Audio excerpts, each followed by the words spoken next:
waves are bringing me down. All I wanna do is swim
It's either the peace of mind.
Correct.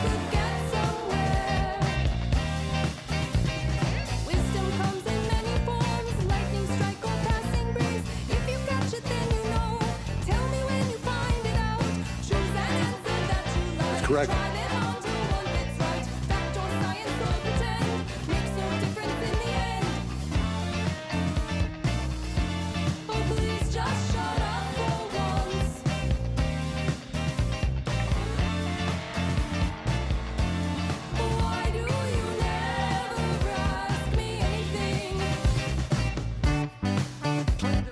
Make sure the television, make sure you have the record player on at night, the phone. Make sure the kids hear words.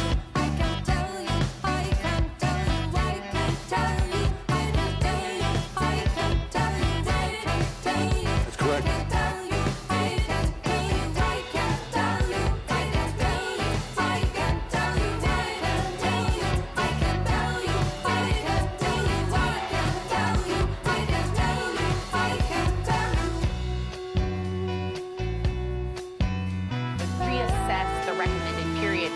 Businesses shut and people at home.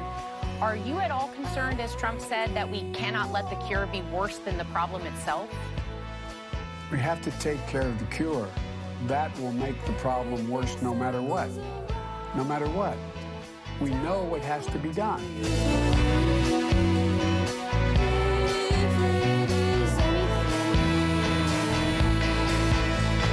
Shut your windows, lock your doors. What are you complaining for? In the end, it's all the same. In your narcissistic brain, choose an answer that you like. Try them on till one fits right. Science, faith, or in between. Doesn't matter what you mean. I can't tell you, I can't tell you, I can't tell you, I can't tell you, I can't tell you,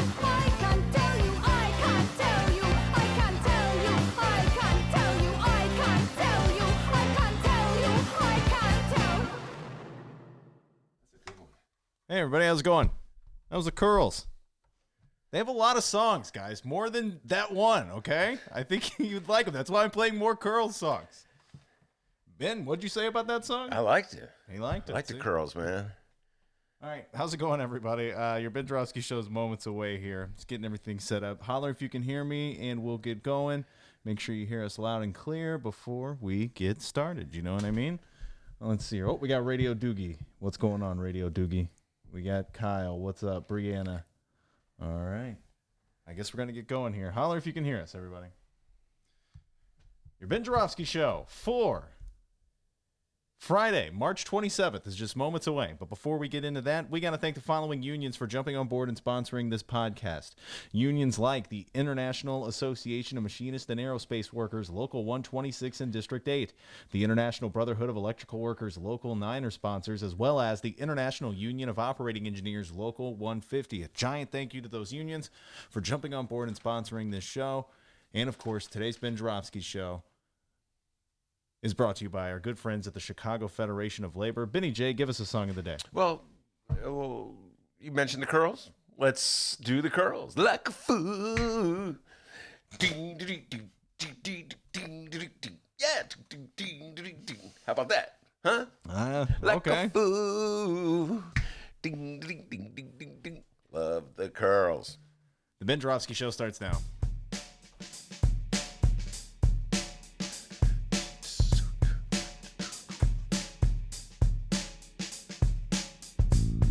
It is Friday, March 27th, and live from Ben's attic.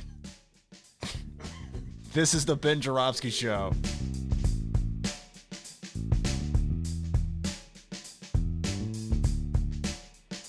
Today on the program, it's another Rummana Rundown with Chicago Sun-Times editor Rummana Hussain over the phone.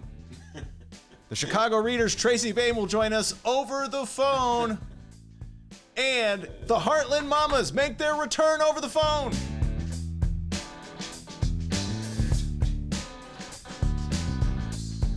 And now your host.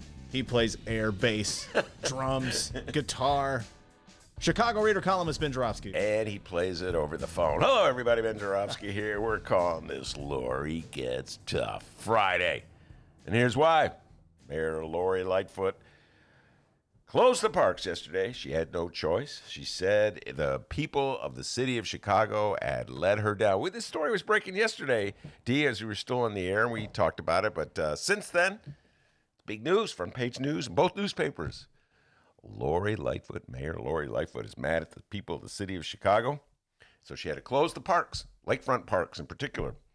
So many people clogging the bike paths, so many people playing soccer, so many people playing basketball, so many people on the walkways that it was an open invitation to the coronavirus to come on in and infect everybody. Now, let me just say this. I agree with Lori Lightfoot. I agree that for safety's sake, we should limit access to the parks. Whether we should just completely close them, I don't know. It's like, is that going to have collateral results that we don't want? We'll talk about that later. But absolutely have to limit access to them. Maybe stop people from driving into the lakefront parks. Maybe that would cut it down a little bit. But yes, I do not in any way disagree with her decision. However, I just want to raise one question. Why didn't the mayor and her top aides realize this was going to happen? Now, follow me in this, folks. I've lived in Chicago for a long, long time, and I know there's something about Chicagoans when that first nice day arrives, they lose their freaking mind. Chicagoans have been inside for January and February and much of March. We've been confined to our homes, not just by coronavirus, but before that by the weather. It's cold, it's wet, it's dreary, it's snowy.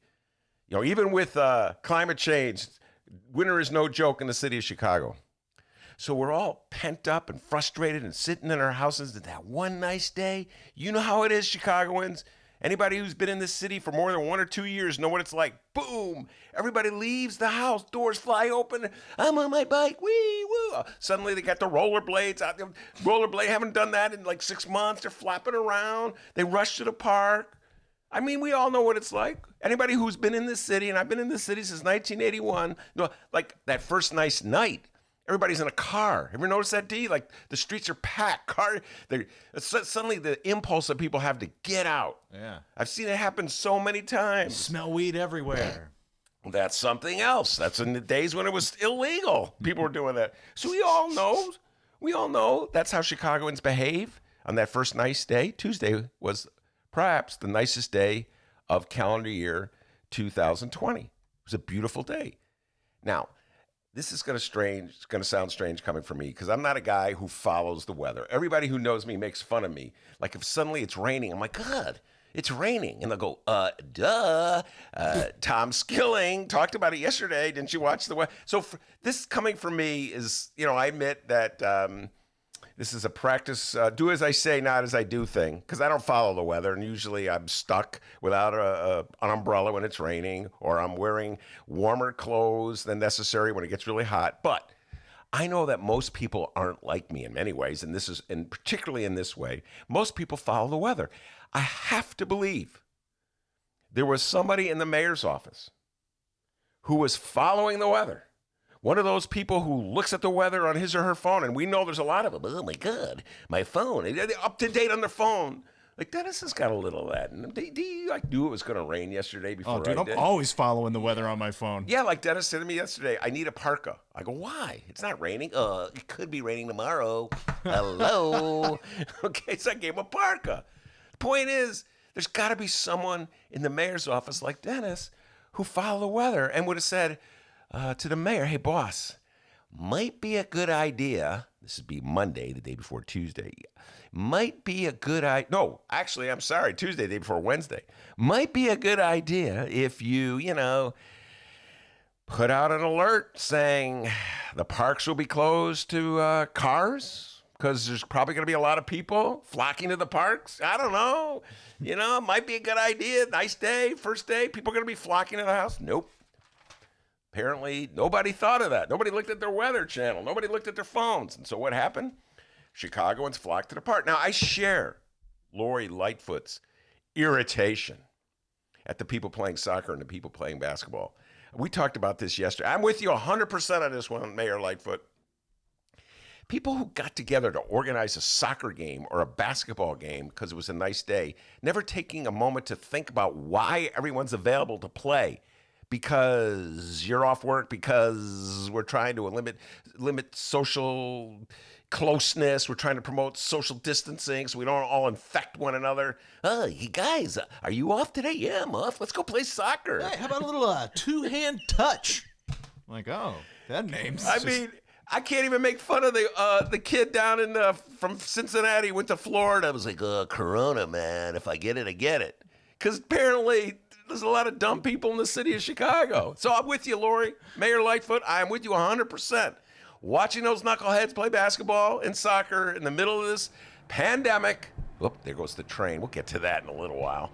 And you see anybody in that train, D? I don't know. It went by awfully fast. I couldn't tell. So I can understand your frustration with Chicagoans. I would say it's the sight of those guys playing soccer in the middle of the pandemic, or those folks playing basketball in the middle of the pandemic, is maybe the single stupidest thing Chicagoans have done since, they reelected Mayor Rahm in 2015. That may be actually the all-time record. I don't even playing soccer in a pandemic is probably less dumb than reelecting Mayor Rahm in 2015. Oh, because he put a sweater on. Oh, he's a nice guy, Patty. Take a chill pill, man. Okay. Anyway, just thinking about mayors. I was just talking about this with Del Marie Cobb, my good friend Del Marie Cobb, and we were just shaking our head that Chicagoans reelecting Rahm in 2015. Anyway, Chicagoans thought it was a good idea. Yeah, great mayor. He did such a bang-up job closing schools. Let's reelect him. Anyway, I digress. Going back to dumb things that people are doing right now. Rahm's a hell of a bike rider. I just biked around Lake Michigan. Say what you want, all right? How many miles was it? Nearly 1,000 miles. Wow. Did you talk to anybody about health care? No. Remember that, guys, Mayor Rahm this summer when he said he went on a bike ride around Lake Michigan and not one person talked to him about health care. Yeah. So that was his way of undercutting Bernie. Rahm, a big Joe Biden guy. Oh, heck of a pick on the presidential candidate, Rahm. That smelly guy in the bike shorts had a real good point about health care. Health care. Like, we don't need health care. Of course not. Who needs health care? We love our private insurance plans. Middle pandemic. We don't need health care. Mayor Rahm. Good job with Joe Biden, mainstream Dems. Anyway, where was I? Oh, yes. Dumb people in Chicago. So, Lori, I share your irritation with them. But come on. Be honest. You should have seen this coming. You knew it was going to be a warm day. You knew how Chicagoans react when that first warm day. You know how they flock to the beach, they flock to the bike paths, they bring out the rollerblades before they're all flopping around. I mean, you knew that was going to come. So there was just something about the tone, Dee, that I found irritating. Like there's a picture of her in the bright one, and it shows her holding up a photo, like proof, Exhibit A, of people on the lakefront. Here, and in fact, there were helicopters flying over the lakefront. The news guys, there they are. The people of Chicago, they're on the lakefront. Breaking news. It's warm. People in Chicago. Yeah, that's what Chicagoans do when it's warm. Oh, my. We got a soccer game going here. Soccer game footage live at 6. God dang, Chicago. You know that's what Chicagoans do. Listen, I'm not from Chicago. But I've learned over years that first warm day, Chicagoans act really weird. They just run outside. That's what they did this week. I had a nice day. By the way, Thursday was horrible. It was rainy and nobody went to the lakefront. You didn't have to close the lake. No one's going to the lakefront. As a guy who goes to the lakefront on a regular basis, I can tell you right now, there's only a few freaks out at the lakefront. Hey, come on. Like me, I was going to say, we probably got some lakefront listeners, you know what I mean? Yeah, well, they're like me, some freaks, walking around the lakefront in the rain. There's just a few of us. So, there's no real need. Yeah, the Bright Ones headline said sometimes, come on, some love for the headline writer, my beloved writer. What's the headline on this one? What a difference a day makes. Because the day before, the headline showed people frolicking on the lakefront. Remember that one? There you go. And not a pun. Way to go, sometimes. Well, it's a song, actually. I will now sing it. What a difference a day makes, 24 hours. Who sings that? I believe Natalie Cole. Don't quote me on that. I know. There's nobody out there. That was very random. There's absolutely nobody out there who knows that song, because nobody's as old as me, but I love that song. Yes, indeed. I love that song. Anyway.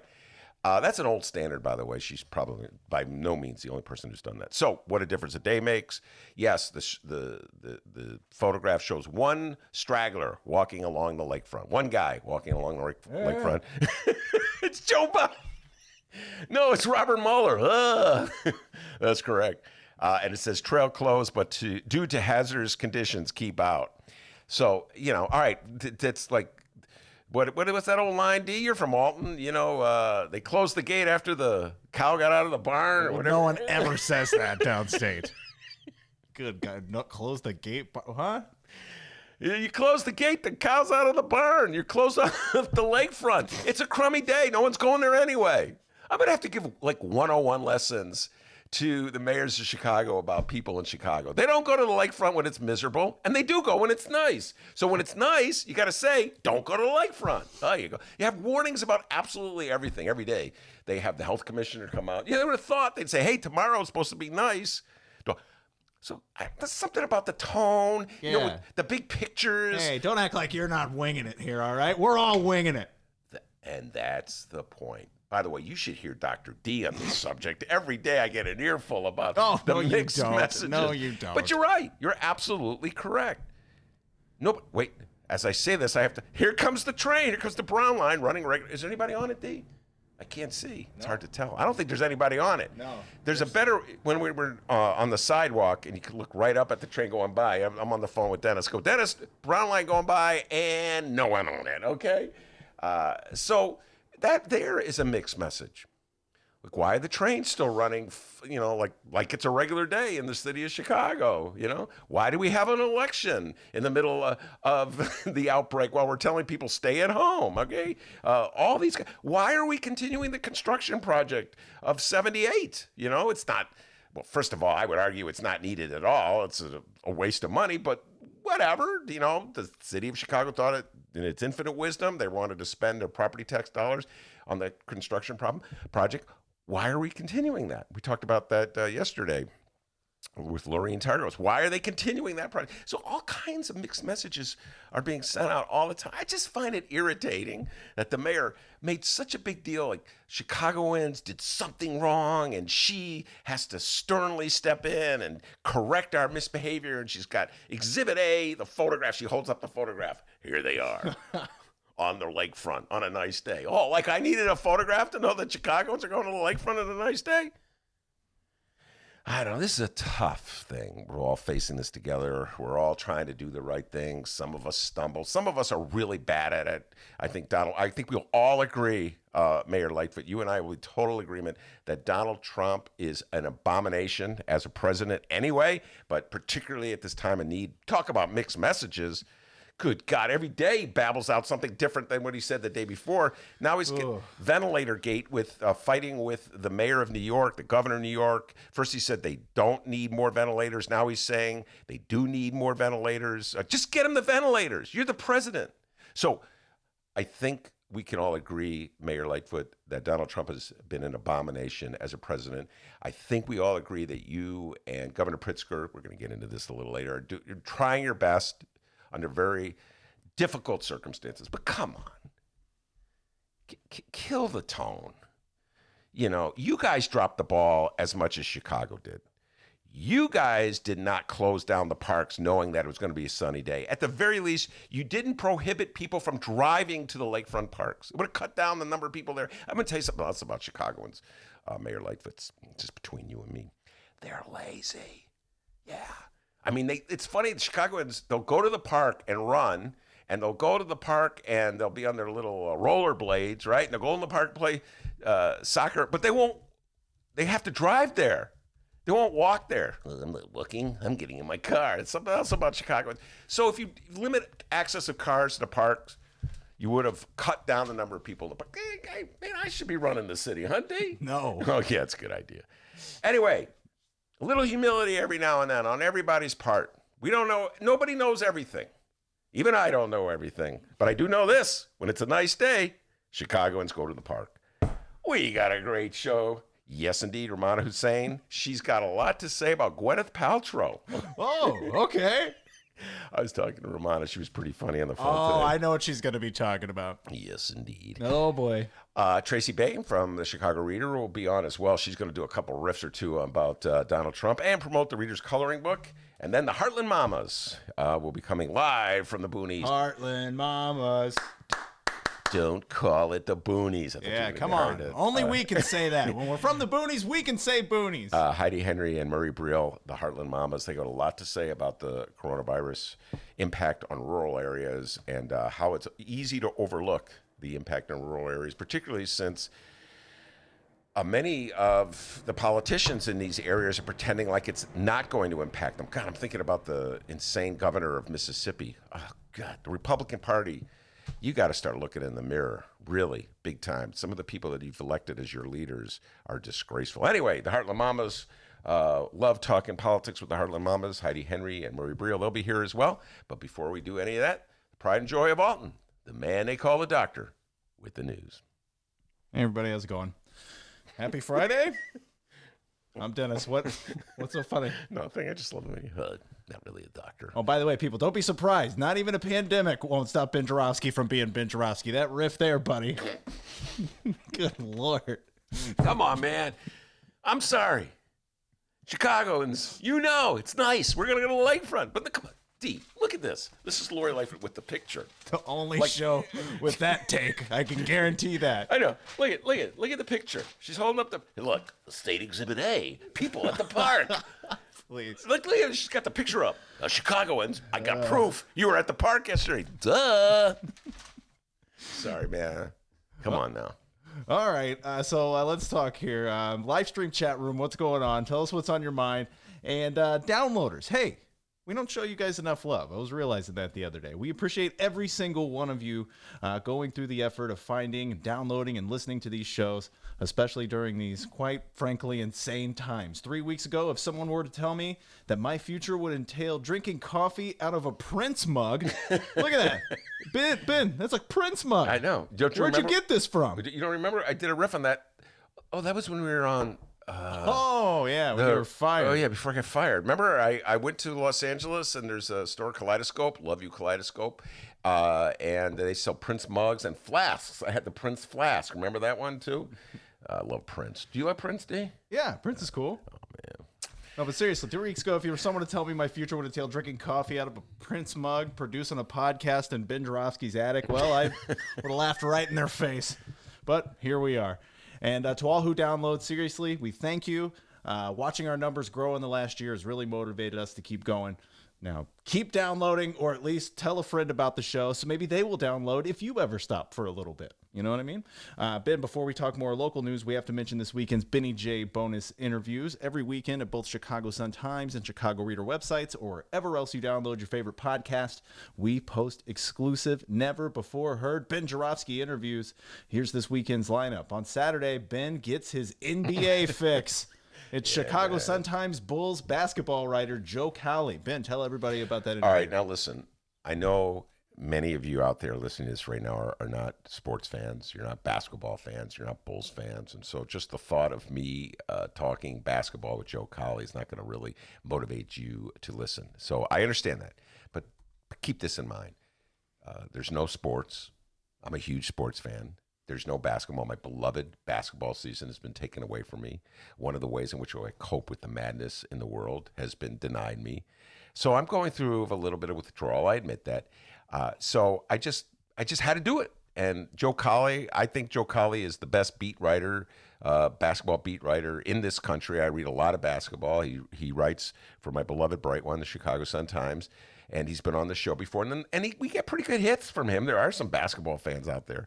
So I just loved calling him up, and we did a deep dive on the state of the Bulls. He was going in and on about Gar Forman, a name that I know my listeners out here right now, no idea what I'm talking about. But for you basketball junkies, this is a fix that we all need. So great conversation with Joe Cowley about the NBA, the Bulls, Zach LaVine, Gar Forman, all that good stuff. By the way, it was a Prince flask that you brought into the studio. This is a mug. Yeah, no, when I bought the flask, I bought the mug.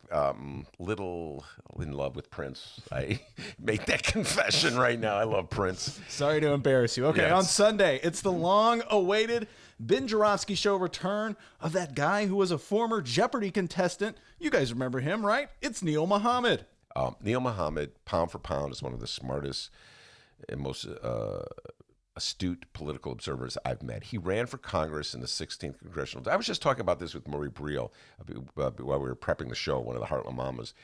And doing political interviews like I do, I meet a lot of candidates who lose. And what I've discovered, I'm just going to make this observation. In many cases, some of the smartest candidates are the ones who lose.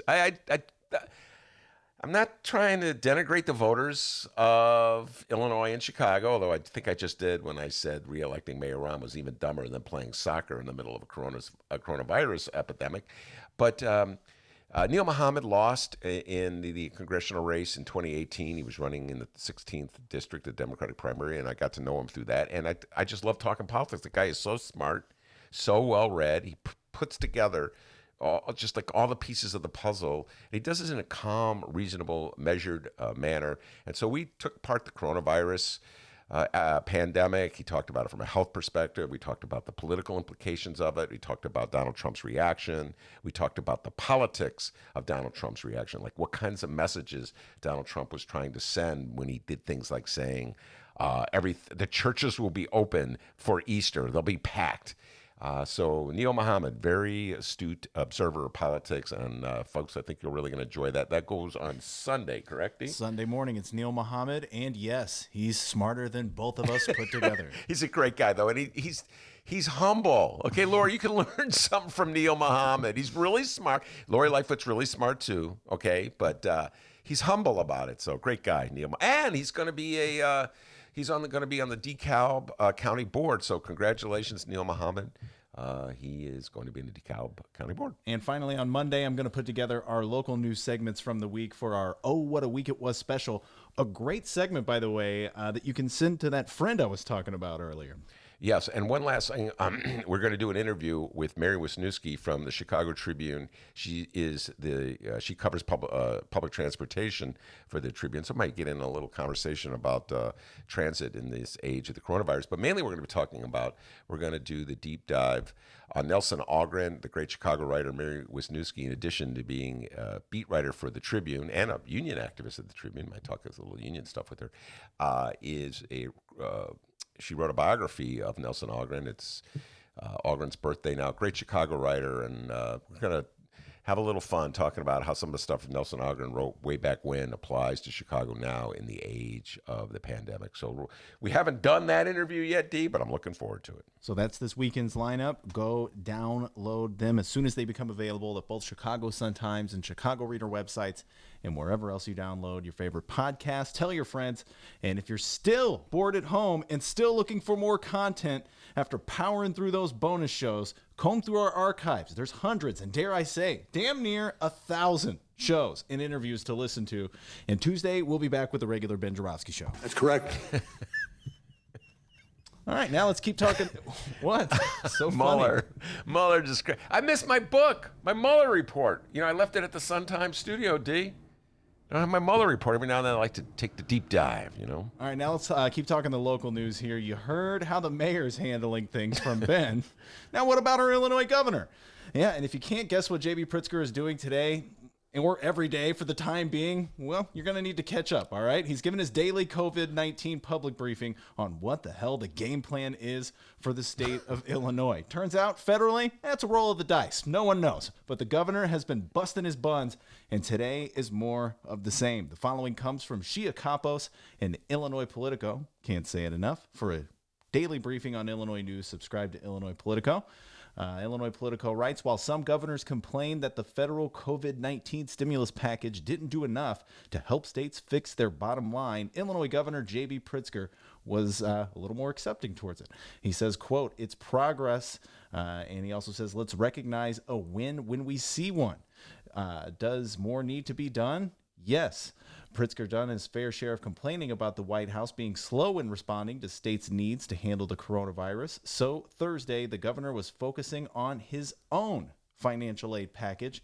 J.B. Pritzker has started the Illinois COVID-19 Response Fund to support nonprofits and other groups that work with, quote, those hit hardest by COVID-19, providing emergency food and basic supplies, interim housing, healthcare services, assisting with utility costs, and supporting children and families. We had a quote from Pritzker here. Pritzker said, quote, it is so often the case for Illinoisans, for all Americans, that during our darkest days, we live our finest hours. Pritzker enlisted his sister, former Commerce Secretary Penny Pritzker, to build the fund and to show their commitment to the effort. The governor and his wife, MK, have given $2 million to it, and their family foundation gave an additional $2 million. And Penny and her civic leader husband, Brian Traubert, donated $1.5 million to the effort as well. Well, that's great that they're doing that. And I just want to comment a little bit about how the opening of your remarks, this is kind of like the good cop, bad cop situation that governors and mayors find themselves in when dealing with the president of the United States in this moment of crises. Pritzker was complaining about the ineptitude of Donald Trump about a week ago, wasn't it, D? I forget how many days. He got into a Twitter war with him, and then Trump made a phone call, and then now everybody's nice. We talked about this yesterday. The fear that people have of saying the wrong thing with Donald Trump will lead to a Twitter outburst.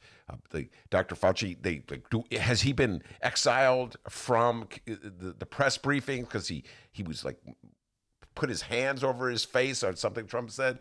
I mean, Donald Trump clearly is very thin-skinned, and he's a child. He acts like a child in these moments. And so, you know, governors are always trying to figure out how to maneuver around him. And the reality is this.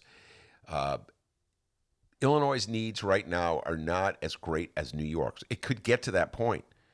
I just saw in the paper that the feds have identified Cook County as a hot spot. There could be many more patients in the hospitals. Train going by. Oh, anyone in it? No. So the hospitals could be flooded with all kinds of patients. So we could be experiencing some of the same horrors that New York has experienced. And so the frustration level that Andrew Cuomo, governor of New York, is facing, or Bill de Blasio, mayor of New York, are facing, is maybe more intense than what Pritzker is facing. So it's not like, oh, you know, they're complaining, so they're bad people, and Pritzker's getting along, so he's a good person. I find that a little difficult to take. Sometimes you have to speak up for your state, you have to speak up for your city, and you can't be afraid if you offend the president of the United States. Donald Trump has, by the way, he feels no restraint on attacking anybody that he disagrees with or that he thinks is threatening him. And so sometimes you have to stand up to a bully to get what you need. In this particular case, that's what Cuomo and de Blasio felt they had to do. They have a shortage of ventilators in New York City. And Donald Trump's all over the map on that story. I don't know if you guys are following that. It's not a Chicago story. It's a New York story. So, you know, this whole thing about, well, he was mad at him and now they get along. These narratives I find very irritating, almost as irritating as Lori Lightfoot being irritated at Chicagoans. It was a nice day and they went to the parks. Damn you Chicagoans. And I have the proof. Remember, she held up a soccer ball. Look at Exhibit A. All right. Oh, and I forgot. Every time the brown light goes by, we're supposed to take a toke. Hold on.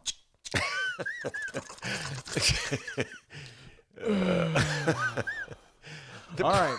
Let's find out some more about the Illinois COVID-19 response fund. Here's what Illinois gets, all right? Listen up. The $2 trillion federal COVID-19 relief package still needs House approval before Illinoisans will see those checks in the mail. Speaker Nancy Pelosi, oh, Ben, try to hold your excitement. We got to read the news here. Speaker Nancy Pelosi and House Minority Leader Kevin McCarthy are hoping that the bill can pass today. Exact time to be determined on a voice vote, which would allow the chamber to send it to President Donald Trump without summoning a quorum of lawmakers to D.C. Maybe it goes off without a hitch, but it's Congress, so you never know. Once it eventually passes, Senators Dick Durbin and Tammy Duckworth say Illinois will see plenty more than checks. As far as hospitals, it says Illinois is projected to be eligible for, quote, billions of dollars of emergency funding for health providers and facilities. As far as the state fiscal stabilization fund, Illinois will receive an estimated $5 billion, yes, that's billion with a B, in direct federal funding under the program. Centers for Disease Control and Prevention, $16 million for the Illinois Department of Public Health, and an additional $9 million for the Chicago Department of Public Health. As far as airport assistance, $10 billion in increased grants to help Illinois airports operate amid the largest air travel downturn in history. When it comes to relief for transit agencies, it says $25 billion in federal transit formula funding to keep public transit operating throughout Illinois in order to ensure continued access to jobs. Thank God. We need our third reoccurring character, the brown line, on the program, so here to stay. It says here, Illinois transit agencies will receive an estimated $1.6 billion in federal transit funding, including $800 million for the CTA, over $400 million for Metra, and over $100 million for PACE. As far as air maintenance and suppliers, $25 billion in loans for the air maintenance industry. This would apply to AAR Corp., which has facilities in Rockford and Wooddale. Relief for Amtrak and state 209 partners. It says more than $1 billion in funding for Amtrak, including $239 million state-supported routes will cover Illinois Amtrak costs. As far as election assistance, we got $13.9 million for Illinois to increase the ability to vote by mail, expand early voting and online registration, and provide additional in-person voting facilities and more poll workers. As far as law enforcement plans includes $31.9 million in Burn JAG grant program funding for Illinois law enforcement to buy personal protective equipment. And finally, firefighters. Illinois fire departments can apply for grants to buy personal protective equipment. Yeah, there's money coming to Illinois and Chicago. Now, by the way, this broke after we came on the air. I believe the House has passed the measure. There is a representative, a Congressman Thomas Massey from Kentucky, a Republican, who forced a vote. He forced the House to have a quorum. These were the details that are emerging as we went on the air, and Trump's really mad at him. Because it was a symbolic move by Massey. He didn't have the votes to kill the bill. It was going to pass without, regardless. So they probably did. He put them through a rigorous challenge to get that quorum that was unnecessary, and that even Trump. This may be one of the few times that I'm almost in agreement with Trump. He was really mad at Thomas Massey. So I believe it's already passed the House, and it's. I guess this goes without saying. I'm going to say it anyway. It's needed, but there's a lot of expenditures that Chicago and Illinois have needed for a long time that we've not been getting from the federal government in the age of Donald Trump. Critical issues dealing with education and transportation and just public health across the board. And it's a damn shame that it takes a pandemic to get some money, get some assistance from the feds, but I welcome it, of course. Shout out to our friend Brianna on the live stream chat. She says, "Oh my God, a Prince flask and mug! What a Prince freak!" Well, she said fanatic, but yeah, no, I love Prince, and the flask was great. By the way, D, I don't know, I didn't tell you this, but speaking of the flask and how I used it as a bit on the old radio show, the one I had before I got fired. This is our 3rd year anniversary of me talking in front of a microphone. oh my God, March 27th, it is. Holy cow! Usually I remember that. I just remembered it when I wrote out it's March 27th. I always start when I'm writing out my bits, March 27th. So anyway, happy anniversary. When a brand new Ben Joravsky was... He was pretty nervous. You were pretty nervous there in the beginning. You figured it out. No, man, I wasn't nervous. Cool and calm, man. I was cool and calm. I just didn't know what I was doing. Okay? What do you want me to do? I'm like, just talk. I got the rest of it, please. They called me in. Oh, Yoda. He called me in. He goes, oh, and that's my Yoda imitation. That's the end of the Yoda imitation. That's awful. Let's hear your Yoda imitation. Oh, Ben. It's much better. Much better. Oh, God. Anyway, Yoda called me in. He said, all right, now. So here's where you just talk. I'm like, talk? Just talk? Because it's a weird concept if you haven't done it before. The notion, just sit there and talk. Anyway, so that was 3 years ago, and I looked at the microphone. I had to talk for 5 minutes. I was hubba-da. Immediately, call Jacob Kaplan. Let's get someone on the air. Remember? JK, first guest, right? Oh, no, Karen Lewis was our first guest. Yeah, you tried to forget about that. Oh, my God, Karen Lewis. My dear friend Karen Lewis was our first guest, Chicago Teacher Union president. Here I am, a rookie, on the air, first time, and the phone connection doesn't work. And I'm like, habba. Wow. Get ready. You may have that feeling all over again, because coming up, we're going to have a phone call interview with Rummana Hussain. Will she answer? I don't know. Will Ben freak out? Probably. Stick around to find out. It's the Ben Joravsky Show, live from Ben's attic.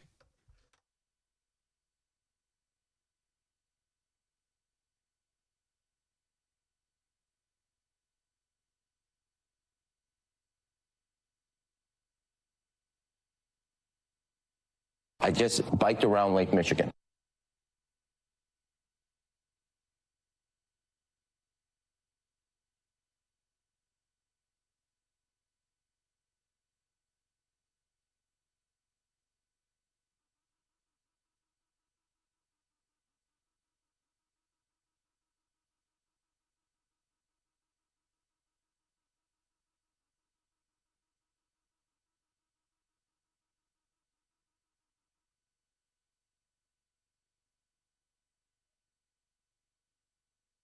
Read the Chicago Reader to get up to speed on what's what in Chicago. Culture, food, arts and entertainment, weekly concert listings, weekly event listings, the environment, travel. I can continue, but you get the point. And for all of you Chicago political junkies, raw weekly columns on real city politics from Maya Dukmasova and our very own Ben Joravsky. The Chicago Reader, free to the public in newsstands throughout the city and online at chicagoreader.com. Read it now and be a more informed Chicagoan.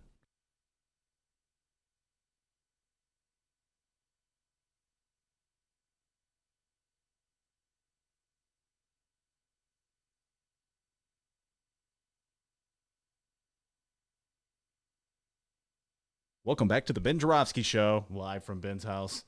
We are getting so good at this technology stuff. I got Don't jinx it. Rummana Hussain every Friday on the Ben Joravsky Show, the Rummana Rundown, and I'm looking at her on our Facebook connection. Can you hear me, Rummana?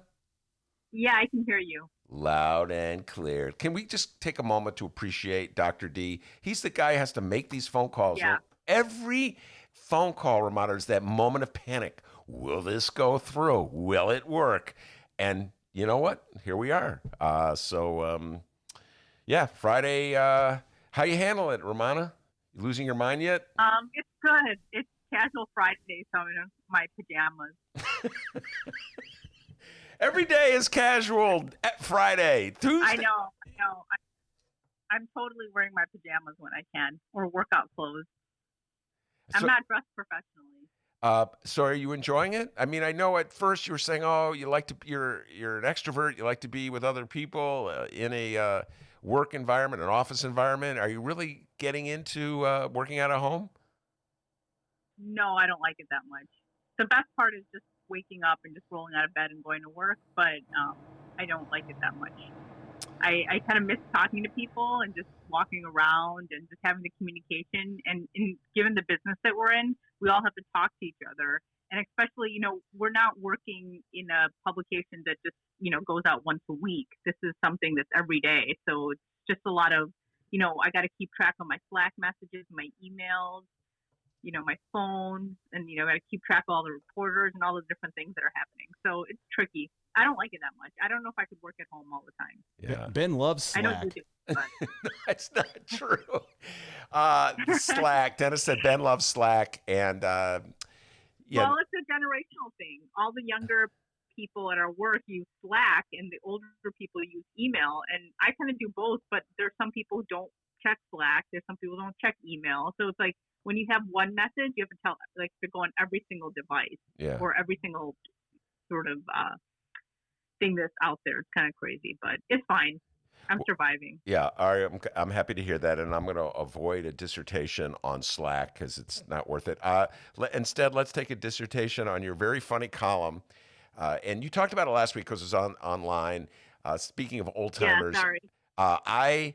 It's not real unless it's in the paper. And I texted you, when was it, Tuesday or Wednesday? I sent you a picture of your column as it was Tuesday. And I go, now it's real. Okay, now it's a real thing because it's in a newspaper and I read it. Very funny piece. Rummana Hussain has got this thing about Gwyneth Paltrow. We'll get into that in a little bit.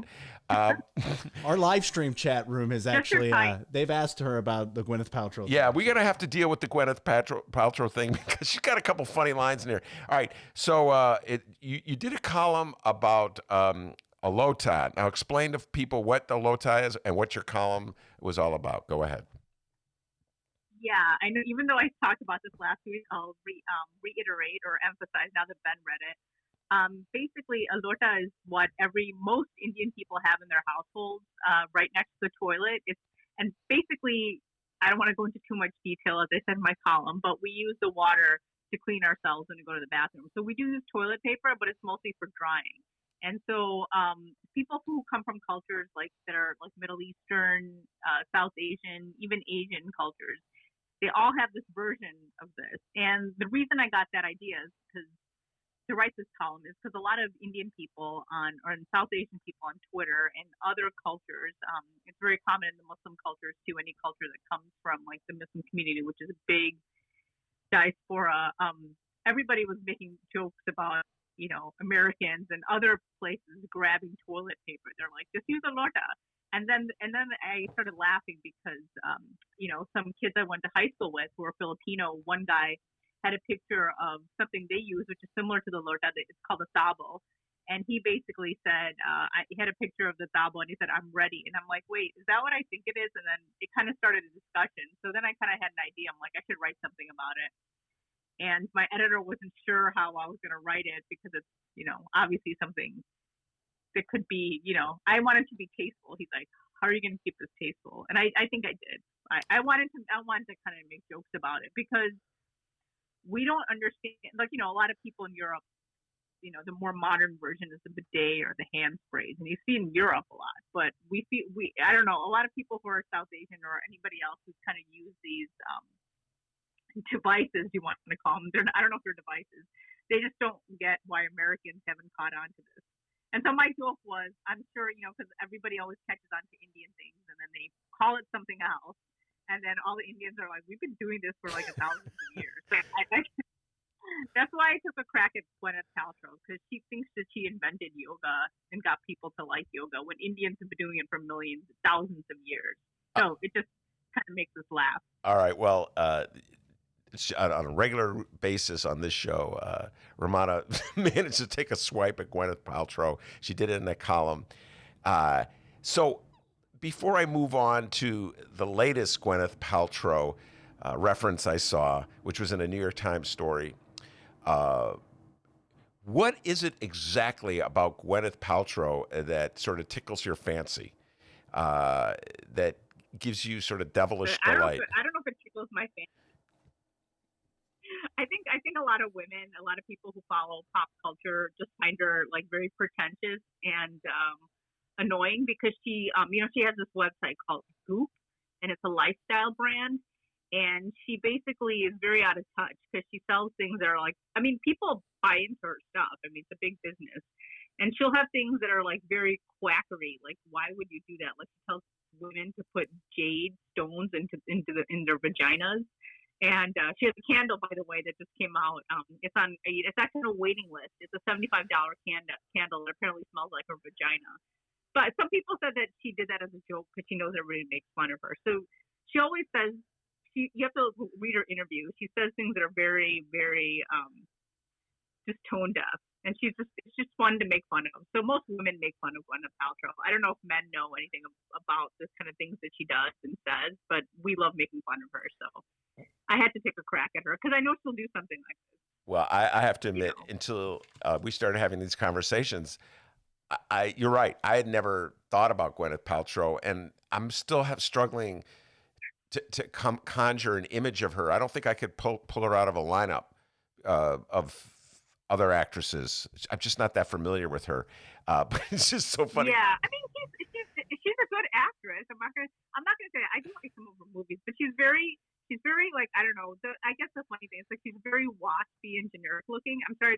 She's pretty, but she's just very like waspy looking and just like every stereotype that you can think of with someone that looks like her, it's just like she does. So it's funny. Yeah. I'll send you like articles about her. She has like conferences about her Goop, and like and people come to her conferences. But someone sent me a link actually after I did that story. A guy in the copy desk sent me one of his favorite articles about her, and it's a New York Post article about a conference she had where she didn't show up at any of the events, and everybody was waiting to see her, and this woman's like, I lost faith in God because I had so much faith in her, and I'm like, oh my God. So people paid like $6,000 to go to this conference where they told you to do basic things that I could tell you to do, like healthy and exercise. Yeah. Well, anyway, Dennis just pulled up a picture of her on the internet for me to see, and I have to tell you, it just doesn't ring a bell. She looks like a lot of actresses. And then it was funny because now, since we've been doing this, whenever I see her in the newspaper, I'm like, oh my God, I got to share this with Rummana. So Thursday's New York Times, I sent you this article. The soothsayer of solo sex. Finally, a topic I know something about. Solo sex. Dennis loved that. I used that. Why not call it masturbation? That's pretentious in itself. Now, I know, it's the New York Times. They won't call it masturbation. It's solo sex. And there's, Betty Dotson is her name, and I know there's some people out there going, Ben, you never heard of Betty Dotson? Oh my God, you're so ignorant. I mean, there's people going, Ben, you never heard of Gwyneth Paltrow? No, I've heard of her. Yeah, let's just get straight. I've heard of Gwyneth Paltrow. Okay, I just could not pick her out of a lineup. All right, that's just could not do that. All right, but Betty Dotson, she's author of Sex for One, a groundbreaking 1987 primer on female masturbation. And she's energetically promoting her self-positive feminist ideas for women over the decades. And the opening line is, what does it take to make Gwyneth Paltrow blush? Not much more, it turns out, than some explicit coaching on how to tone her pelvic floor.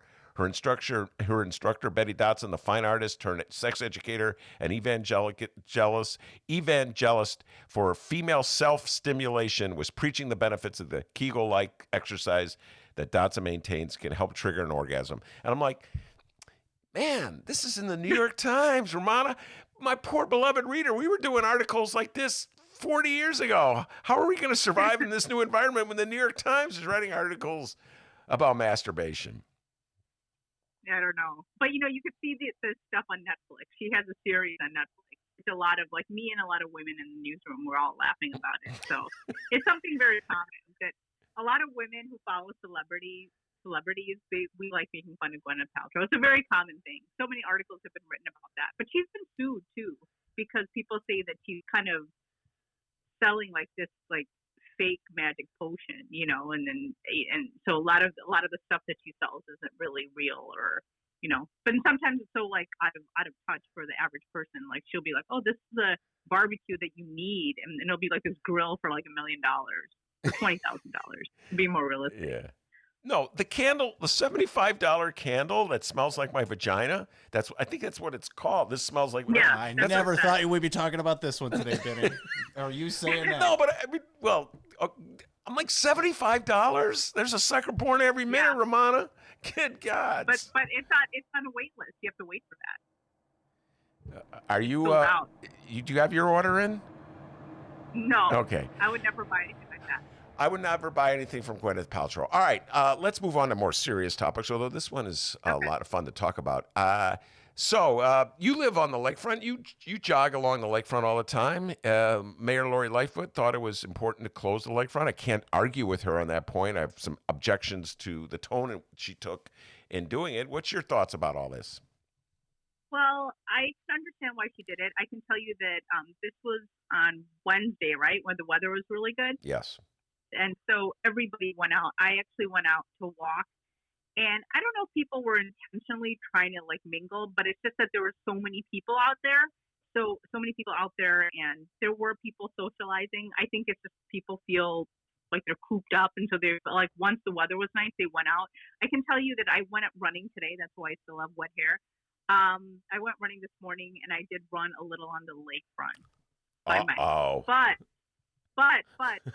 they don't have the barricade by us in Rogers Park. I think it's south of us on the bike path, because yesterday my husband Mick Dumke from ProPublica went out and he talked to some police officers, and he said not around here, but you just basically have to keep your distance.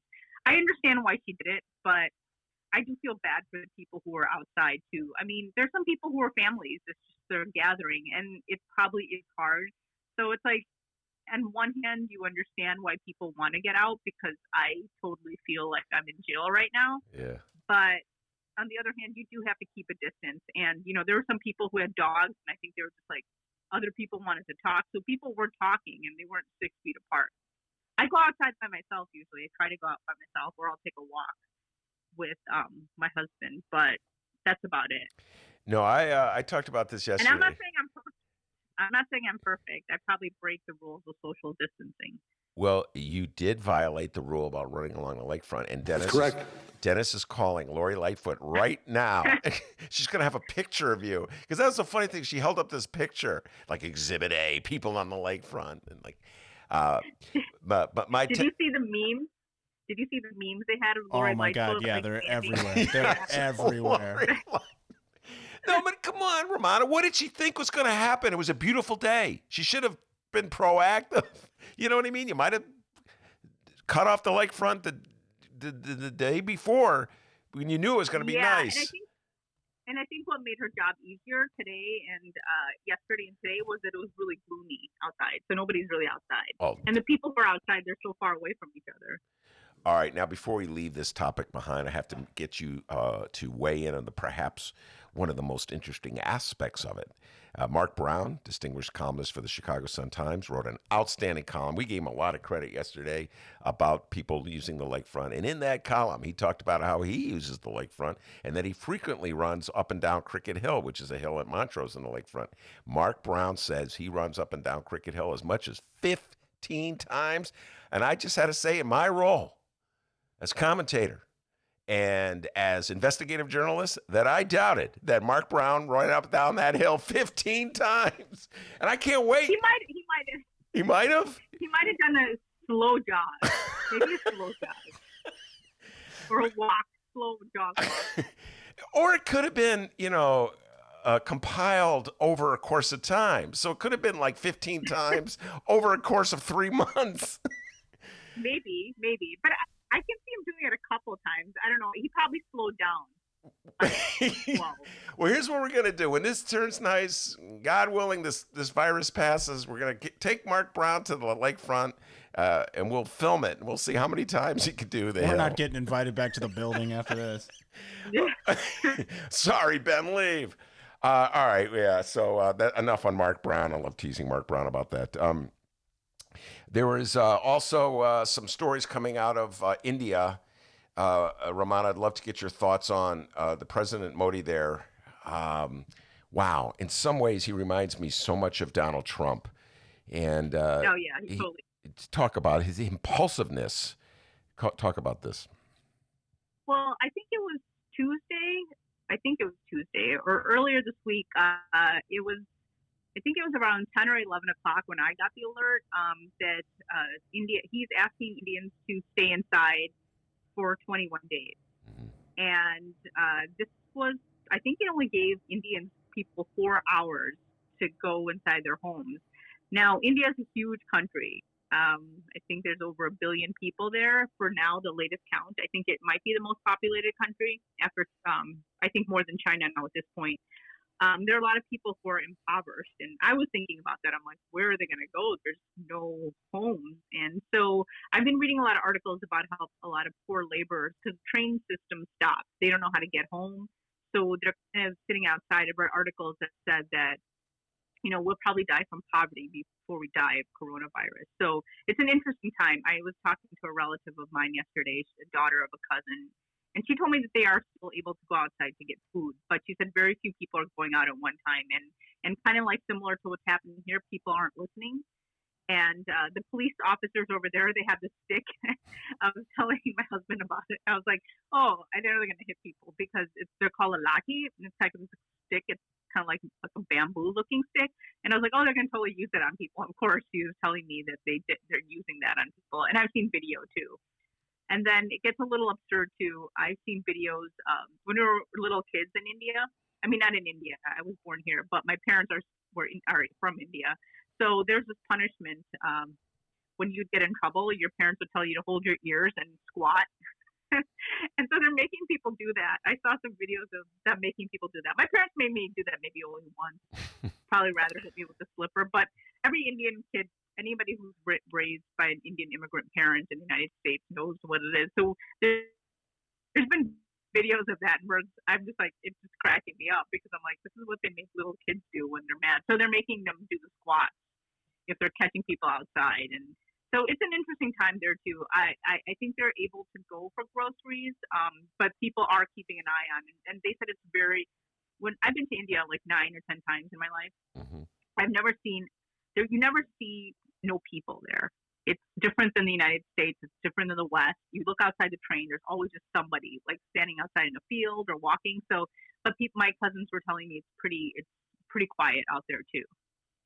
Yeah, it seemed like it was this impulsive decision by the president just to say, all right, I'm going to confront this right now, having not confronted it at all previous to that. That's what reminds me of Trump, where this is not a problem. This is a problem. And then, of course, he's not quite sure if it really is a problem. But it's a country with so many more people. I mean, yeah, you can kind of laugh at it, but at the same time, it's very frightening and scary. No, it is. It is very frightening. They're actually, my relatives are worried about us. You know how we're doing, like a lot of people are doing face calls, and my relatives are calling us, and they're like, "We're hearing it's terrible in America." And I was like, "Yeah, our numbers are pretty high," and that's why they're worried. They're like, "How bad is it?" And they're doing the same thing. The professionals in my family, they're working from home, but they're actually more worried about us. I can tell you that. In India, my cousin said that they heard it's really bad in the United States. I don't know if you saw on Twitter yesterday, but we're number one in USA. We're trending because of how Americans always want to be number one, but we have the largest number of positive coronavirus results. Yeah, no, like I said, we have our mixed messages in this country. As I say this, the train is going by completely empty. The trains are still running and they're completely empty. So we're sending out mixed messages. We have been sending out mixed messages. Our leaders have been sending out mixed messages from the get-go. That just exacerbates the problem. And then, we have situations like yesterday in the park where Chicagoans just impulsively flock to the parks when it's nice and then start engaging in games of soccer. So, yes, we have some serious problems here in America coming to terms with what it means to be in the middle of such a health crisis and what we have to do, and people not wanting to acknowledge it. Rummana, I'm looking at you and Mick, you're dutifully staying at home and doing all the right things. We're broadcasting from our attic, but let's face it, there's lots of people just routinely violating the protocols. So yeah, it is a challenge. All right, before we let you go, Rummana's recommendations. You're cooped up, you're locked in. I gotta ask Rummana. I gotta find. I was gonna ask, have you watched that Tiger King that everyone's talking about? I was actually gonna say, a lot of people have been recommending Tiger King, and I thought Dennis would know about it. Maybe not you, Ben, but I heard Tiger King was good. I haven't seen it yet. I'm watching High Fidelity right now on Hulu. So that's what I'm watching right now because my husband wanted to watch it. High Fidelity, yeah, it's the TV show rendition version of the movie starring John Cusack, and it was a book before that. Yeah, Tiger King. The only thing I know about it is that Dennis told me about it. He said I should. He recommended it, and Gary Owen, who's one of my favorite comics, was recommending it on Instagram. So maybe I'll have to watch it. Yeah, it's supposed to be really crazy. But anyway, I saw on TMZ yesterday the main guy who's the documentary's on. He got his teeth fixed. He had like no teeth, but he got some teeth. But people say it's just really insane. It's crazy. It's like about this guy who owns tigers, and then there's a murder plot involved, and he has several husbands, and they say it's insane. I may watch it tonight. Tiger King. Well, a little good news. He got his teeth fixed. That's probably a good point to end the conversation with some good news. The guy from Tiger King got his teeth fixed. Rummana, stay safe and smart. You too. We'll be talking to you next week, all right? Okay. All right. That's the great Rummana Hussain, Chicago Sun-Times editor, comes on the show every Friday, and she's being a good sport coming on the show. You got to watch Tiger King, man. I'm going to watch it. It's like 9 white trashy things mixed into one. It's incredible. I will watch it. I think I'm not really watching anything right now. Oh, shout out to Jay Marie. She says, I can't believe Ben likes Gary Owen. Jay Marie, you have no idea. Oh, Jay Marie. Oh, my God. I love Gary Owen. In fact, we call Dennis White Lightning, and I owe that to Gary Owen. Gary Owen had this bit he did on Instagram where he was talking about the fastest high school runner in the United States was a white kid from Texas, and he called him White Lightning. And then it was funny because Gary Owen's a comic. He's a white guy, but most of his audience, I think, are black people, right, D? He's very popular with black people. Yeah. And so all these, like Snoop Dogg was weighing in about how the kid's not that fast, and, he's not really White Lightning. Anyway, yeah, big fan of Gary Owen, love Gary Owen, and he said watch Tiger King. So if Gary Owen says watch him, I'm going to watch him. All right, everybody, don't go anywhere. Tracy Baim's coming up, and we also got the Heartland Mamas. Plenty Ben Joravsky show to go. Hang tight. I'm going to play some music, and we'll get Tracy.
Shout out to our good friend Mike. He sent that to us. That song, our now theme song. It's called Take It Out of Petty Cash. How awesome is that? Mike, thanks again. He sent other songs too. I'm just really fascinated with that one, I guess. Over the weekend, I'll try and upload the other songs that he sent our way. All right, hour number 2 of your Ben Joravsky show is just moments away. But before we do this, we got to thank the following unions once again for jumping on board and sponsoring this podcast. I'm going to play the song while I read that. What do you say? That'd be kind of cool, right? Unions like the International Association of Machinists and Aerospace Workers, Local 126 in District 8. The International Brotherhood of Electrical Workers, Local 9. The International Union of Operating Engineers, Local 150 are sponsors, as well as our good friends at the Chicago Federation of Labor. That's kind of fun. All right, let's see if we can reach out to Tracy Baim right now. We're just winging it here. We're live, guys. This is how we've been doing this. And we just cross our fingers and I love when the little sound. Oh, that's great that you do. Yeah. Love that little sound. All right, Tracy Baim, we got her. We're calling her. Right. Fingers crossed. Hopefully she answers. Yeah, if she doesn't. If she doesn't, it's like you listeners are gonna hear stalling at its best. She's ready to go. All right, this happened last time, so we may have to call her on the old. Maybe we should phone. is call Stacey Davis Gates. Oh, because last time we were going to call Stacy, and then Tracy answered. Yeah. All right. By the way, I just want to say while we're trying to track down Tracy Baim, that Jamie weighed in. She's not a big fan of Gary Owen. Dennis just told me he read her bit from it. Maybe, Jamie, we could bring Gary Owen on to defend himself. Would love to have Gary Owen on the show to defend himself. That's not happening. No, you don't think we could reach out to him? Remember that? We were talking about, well, how can we get Gary Owen on the show? But yeah, he's dealt with that issue of cultural appropriation many times. He's dealt with it on stage. He's dealt with it on his podcast. And so love to bring him on. Tracy, are you there? Yep. Mm-hmm. All right. You sound pretty good. We were trying to do a Facebook connection, but this is going to work just as well. Tracy Baim, publisher, Chicago Reader. Tracy, I've been promoting your Tracy riff on President Trump and the world of politics. But before we do that, the main reason I brought you on is to talk about the coloring book promotion. So take it away, Tracy. Well, we have this amazing 50-page coloring book out with featuring over 50 artists from the Chicago area. It's such a range of artwork and styles and content. And we made this push in just 4 days last week. So we were just blown away by the quality of the art, the both startup and as well as respected artists in town. What's happening is we're splitting 50-50 with the artists. And that means for every $30 PDF download or $45 book that you buy, 50% of that's going to be split among those artists. And then 50% goes to the Chicago Reader. It's been really well received on social media. And we're just really excited about it. People can go to chicagoreader.com/coloring book, and you'll get linked right to be able to purchase it. As soon as you purchase the PDF download, you get an automatic response to download the 50. It's actually 55 pages in the PDF. And then if you order the book itself, we'll be mailing those out next week. Yeah, it's great. Great way to help the Chicago Reader in these trying times. And another promotion that Tracy's coming up with, and this one affects me. I call it the Greatest Hits book. Tracy, I don't know if that's the official name of the project, but that's what I've been calling it. And so what Tracy came up with, the idea is that writers go through their archives and come up with stories that they're proud of, articles that they've written. And so that's a challenge for me, Tracy. I've been writing for the Reader on a regular basis since 1984. And here comes the train. You can hear the brown line is going right past my house, Tracy. And so when you sent out that message saying that we were going to be compiling these books, I was overwhelmed. I'm going to just tell you this. I spent the better part of a couple of hours just going through these old notebooks I have, clippings. Back in the day, Tracy, every time the Reader would come out, I would get a couple copies of it. I would clip my articles out. This is pre-internet, obviously, and then tape it on a piece of paper, and then put it in a plastic folder, and then I put it away in a notebook. I got notebooks going back. Well, I got notebooks of my clippings going back to the 70s. So when you sent that thing out, I mean, it was like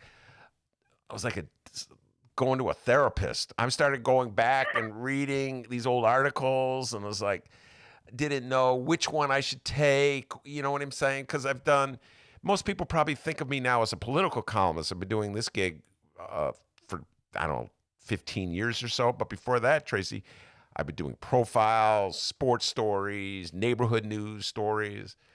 So I was really struggling with this one, Tracy, but I've decided that I'm going to go with characters, profiles of characters that I've written about over the years, including one, Rahm Emanuel, before he was congressman. So quite a challenge. When will this one start coming out? When will the reader be releasing some of these greatest hits at packages? least 5 of our writers, longtime writers, and some of them a little bit newer, are pulling together their favorite pieces. So Maya Dukmasova, of course, a guest on your show frequently. Leo Galil, our music writer, who's the last full-time music writer in Chicago. He's going to collect some of his favorite interviews. We hope Deanna Isaac's going to work on some of her pieces over the decades. And then Mike Sula, some of his favorite food writing, we're going to pull together in a book. We also hope to do some other ones with some other kinds of collections, including photos. So, the thing is, the reader is just a rich mine of content over the years. We selected writers who are currently working with us so that we can deal with that quickly. But the reader's 50th anniversary is next year, so these were some of the ideas we were percolating that we wanted to do for next year that we're kind of accelerating.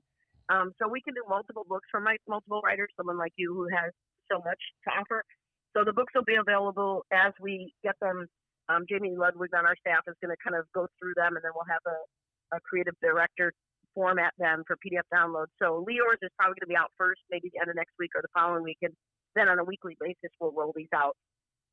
Well, I'll be spending the weekend compiling them and doing my therapy sessions, reading these old articles. And then the part of the problem is, it's not a problem, but it's what takes it so long is I start reading the articles.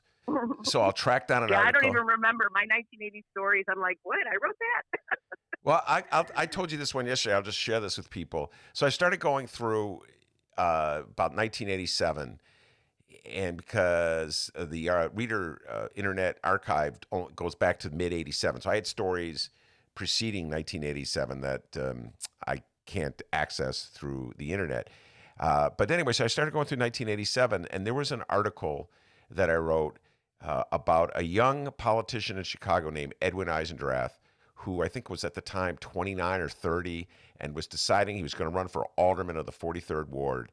And in those days, I was telling Tracy this yesterday, in those days, the Reader had this habit of taking a photograph of the candidates who are running in the same setting. So it wouldn't be separate photographs, they'd be together. They would force the opposing candidates to be in the same photo. And there was a picture of Edwin and his opponent, a guy named Perkins, and they're in the old Belden Deli on Belden and Clark Street, and they're drinking cups of coffee and they're clicking the coffees, and they're so young, Tracy. I mean, they're just so young. And this is Edwin starting his career. Edwin Eisendrath went on, of course, to become a businessman, and he was, at some point, he bought the Reader and the Chicago Sun-Times. So for a while, he was my boss, and it was just so bizarre seeing Edwin's photograph from 1987. And so then, of course, I had to read the article. I took it out of the plastic folder and read the article, and it was really like a portal to the past. So that's what I'll be spending my time. Yeah, so it's going to be kind of fun to see these, in a book form, long form. Journalism is not very popular these days, so we're going to definitely bring it back for these books, and I know that there's people that are be interested to see them. You're going to do a couple paragraphs just kind of updating people about some of the characters you've selected to write about, to re-energize, bring life back into them. Yeah, explain why it was I wrote about the person in the first place. And now, Tracy, before we let you go, a few riffs from Tracy Baim on Donald Trump. Donald Trump, the President of the United States, doing a heck of a job of leading our country through this crisis. It seems like he keeps changing his mind from one day to the next on whether it is a crisis, whether it's going to end soon, whether it's going to end later, whether we need ventilators, whether we have enough ventilators. I would have to say... Well, I'm looking outside my window right now at some squirrels bearing nuts, and they very reminiscent of Trump. He's basically trying to bury the science, burying the tests, burying any real information. And we're not even sure that out of the red states right now, we're actually getting accurate information. I think that they are trying to suppress the information, not just by now allowing the tests, but even when the tests are coming out, when people are dying, they're not testing them. So we don't even know how big this iceberg is that he has let loose on this country. When all is said and done, he's already a mass murderer in my mind. But I do believe that there'll be some kind of reckoning that happens, because we had the chance. We were lucky in the United States that we had a heads up. That South Korea had created an amazing template of how our country could have responded.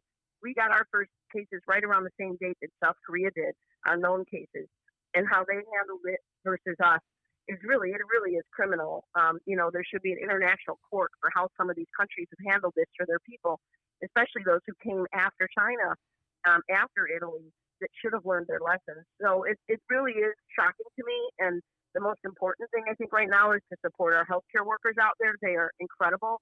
And all the other workers that out there that are having to risk their lives, the garbage men and the grocery store clerks.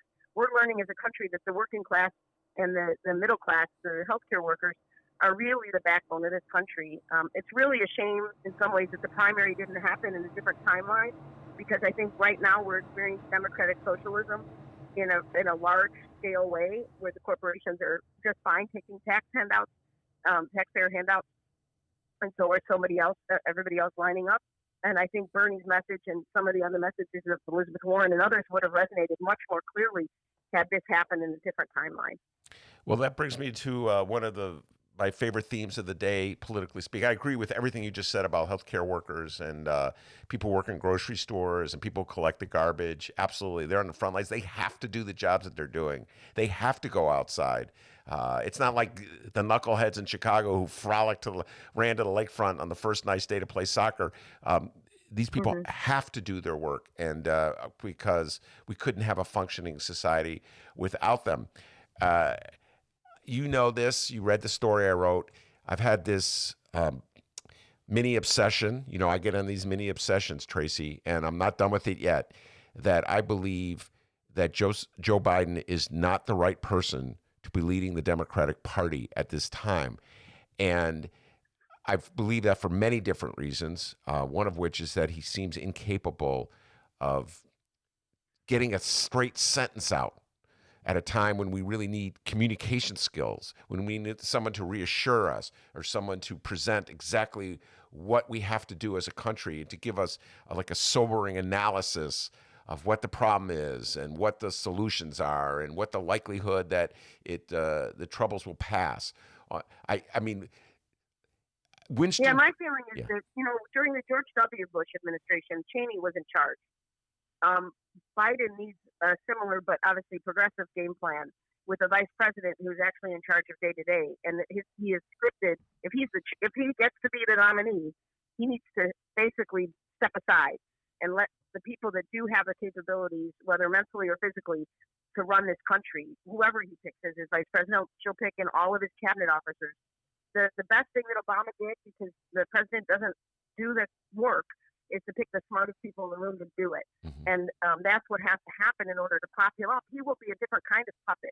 He'll be a puppet of the mainstream Democratic Party, but there has to be someone in there that can actually do the work in a minute-by-minute basis. I agree. I was not supportive of his campaign. I think his time has passed. I was actually supportive of Warren. And I think right now she's showing that she could actually lead this country out of this darkness. I think she would have led very similarly to Obama, a team of rivals, but also pragmatically and picking smart people to run things.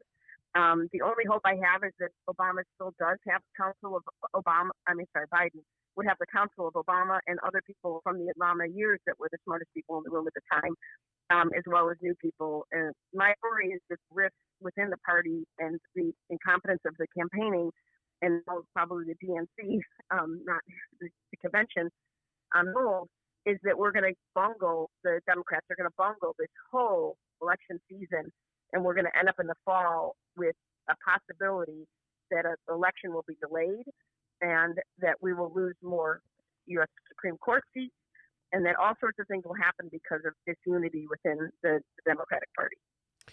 Wow, that's even more pessimistic than I am. I was hoping, and I'm probably going to write this for the reader next week. I was hoping that the wise people in the Democratic Party would convene, and you mentioned Obama. Maybe Obama would be half the guy to tell Joe Biden that he's not fit to lead the party and lead the country at this time. That's where I am right now. Well, those people, yeah, but those people won't pick Bernie either. That's the problem. And so then there'll still be this rift in the party. And if they pick someone way out of, left field or middle field, wherever, that's going to cause enough more disunity. I don't know that there's one candidate out there who will unify the party anymore. I just can't see who that might be. People have talked of Cuomo and some other things, but Cuomo has a huge amount of detractors within his own state, within his own party. And how he's handling the prison crisis right now with COVID is horrible. And he created a lot of the mess of the public health care system in New York. So I don't know that there's some dream candidate out there. The middle ground of the Democratic Party wants Biden. And if they do, then there must be a compromise on the vice presidential pick and lay out the entire cabinet before the election. Every single cabinet position, vet and select on a binders full of cabinet people, so that the voting public knows that, hey, this candidate from the Democratic Socialist side of the party is going to lead this effort. This person's going to lead the environmental efforts. This person's going to be on CDC, et cetera, so that the American people are voting for a whole slate versus the weak candidates at the top. Mm-hmm. Well, that's going to that would be completely unique for American politics, that the front runner, the person at the top of the ticket, would essentially say, I know you have no faith in me as a leader, but look at all these people I'm going to be naming to run the country. But it may come to that, Tracy. It absolutely may come to that. All right, Tracy Baim, one more time before we let you go. Give out the information for the reader coloring book if folks want to purchase it. ChicagoReader.com/coloring book. Coloring book. Thanks a lot, Ben. All right, take care, Tracy. That's Tracy Baim from the This Chicago coloring Reader. book's really awesome, by the way, everybody. You should go check it out. There's a PDF version. There's an actual book, a copy that you can grab as well. It's if you want to find a way to help out the reader, a publication that helps us out tremendously, this is the way to do it. And you can color. Yeah. When was the last time you colored in a coloring book? About a week ago. You're a liar. No, that's You're not a true. terrible. We know it's not true. You're an awful liar. Okay, that's not true. But I was at a restaurant about a month ago, I want to say, D, where they had like the children's coloring thing. There you go. So I did that. But that's not a coloring book. Well, this is a really cool coloring book here. It looks like it's, things throughout the city. I see a big, that big lion statue that you see in the city. All kinds of stuff in this Chicago Reader coloring book. It's awesome. Like I said, you can get a PDF version and print it out, or you can just get a copy yourself.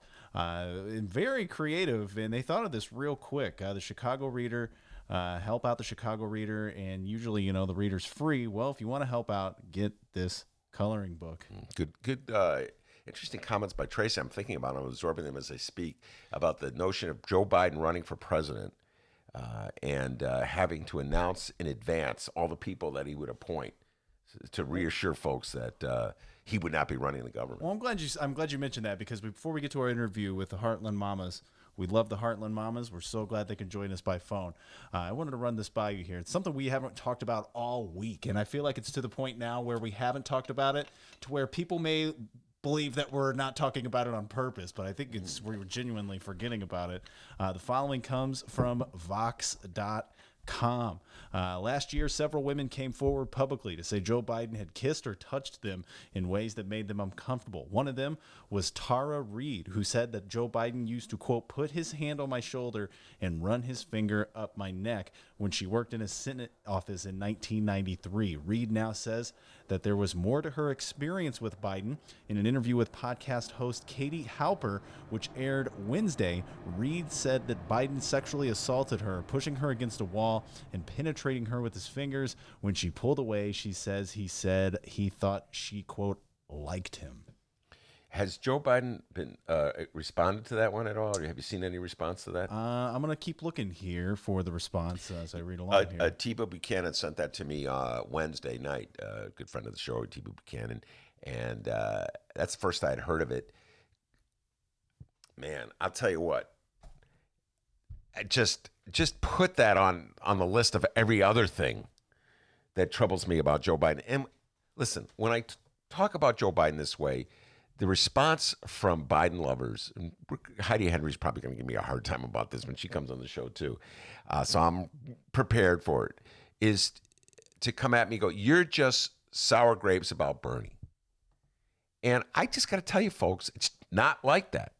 My whole life as a voter has been voting for nominees that I didn't vote for in the primary.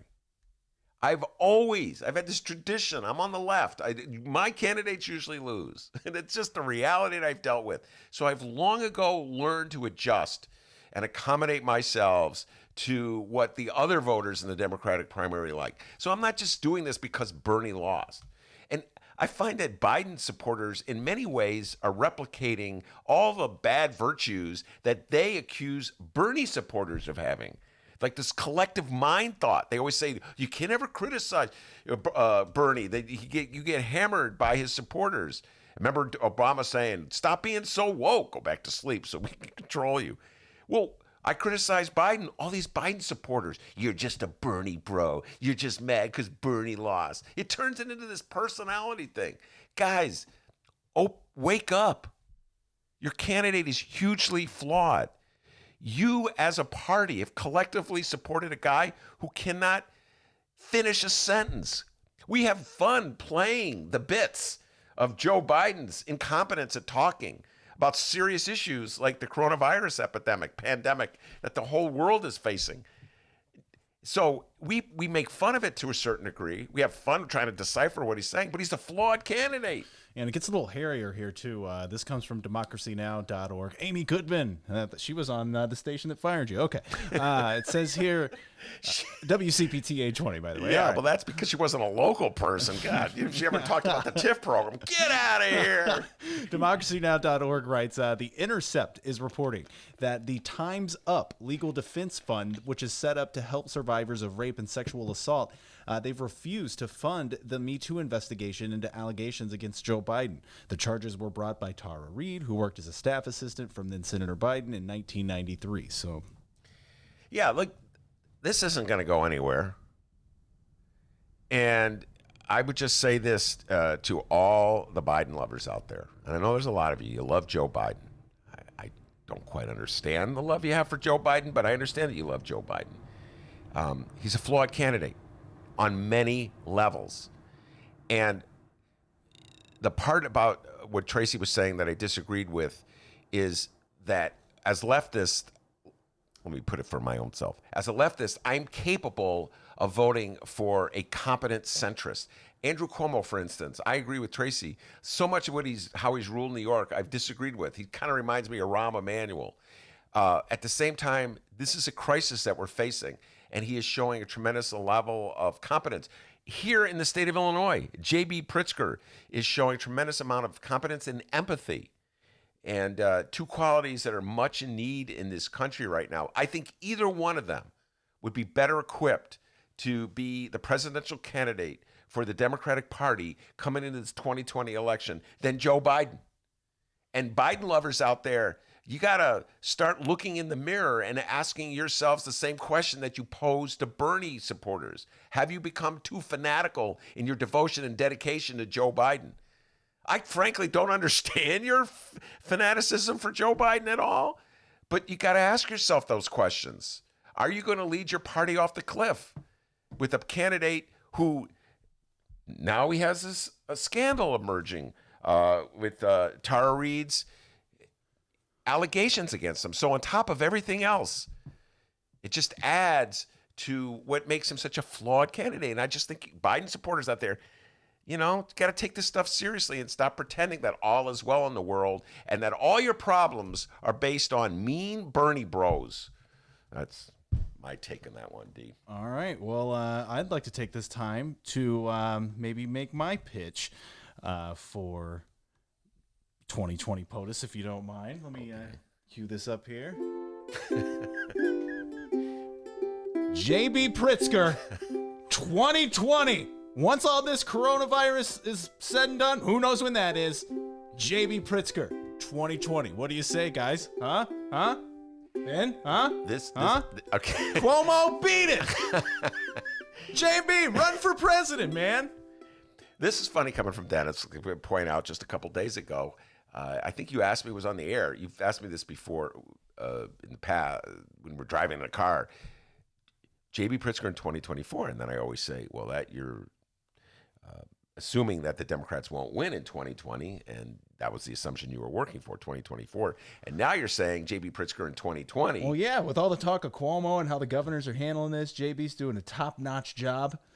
What do you say? Stratton, get on in there once this is done. JB, run for president. Julian Stratton now become governor, JB Pritzker run for president. Yeah. Listen, I think JB Pritzker's done a great job. And by the way, Biden lovers out there, I didn't vote for JB Pritzker in the primary. D knows that. I voted for Biss.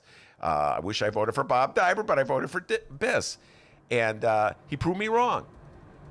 You know, he's been a hell of a good governor, just on progressive issues alone. I don't agree with absolutely everything with him. I don't think there would ever be a politician that I agree with absolutely everything. Even the great Harold Washington, I didn't agree with him at the end about Sox Park. But JB Pritzker has been an outstanding governor. Every day, D, I say, thank goodness that he's our governor and Bruce Rauner is not our governor at this moment of crisis. What a difference two governors make. And so, yeah, I'm very thankful that JB Pritzker prevailed in the primary of 2018, that I was wrong. I admit I was wrong, in that primary. And I think he would make a good president. I was saying 2024. The hell with that. Let's go 2020. JB, jump on in. And for the record, I'm not a perfect person. I'm not a perfect person either, JB Pritzker. That's for sure. JB, my mom thought you were a douchebag 3 weeks ago. Now she loves you. Yeah. Well, we saw that JB charm when he came into the studio. For real. Yeah. My mom was like, I didn't like that Pritzker, but you know what? He's doing a great job. I like him. No, he's getting that Alton vote. All right? I'm saying. That's all I'm saying. What do you think, live stream chat? Downloaders weigh in. JB Pritzker 2020. Get her done. We're going to ask Heidi Henry that and Murray Beer that. Okay? We're going to see what the Heartland Mamas have to say about that. I can't remember. Did the Heartland Mamas support JB Pritzker in 2018? I can't remember. It doesn't matter. But as soon as he won the primary, Dennis and I were aboard the JB train. Isn't that right, D? Slowly but surely. It took him a while. He's a Bob Diber lover. All right, everybody. I got to grab the Heartland Mamas on the phone, and we're going to talk with them. Don't go anywhere. Plenty more Ben Joravsky show on the way. Don't go anywhere.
Correct.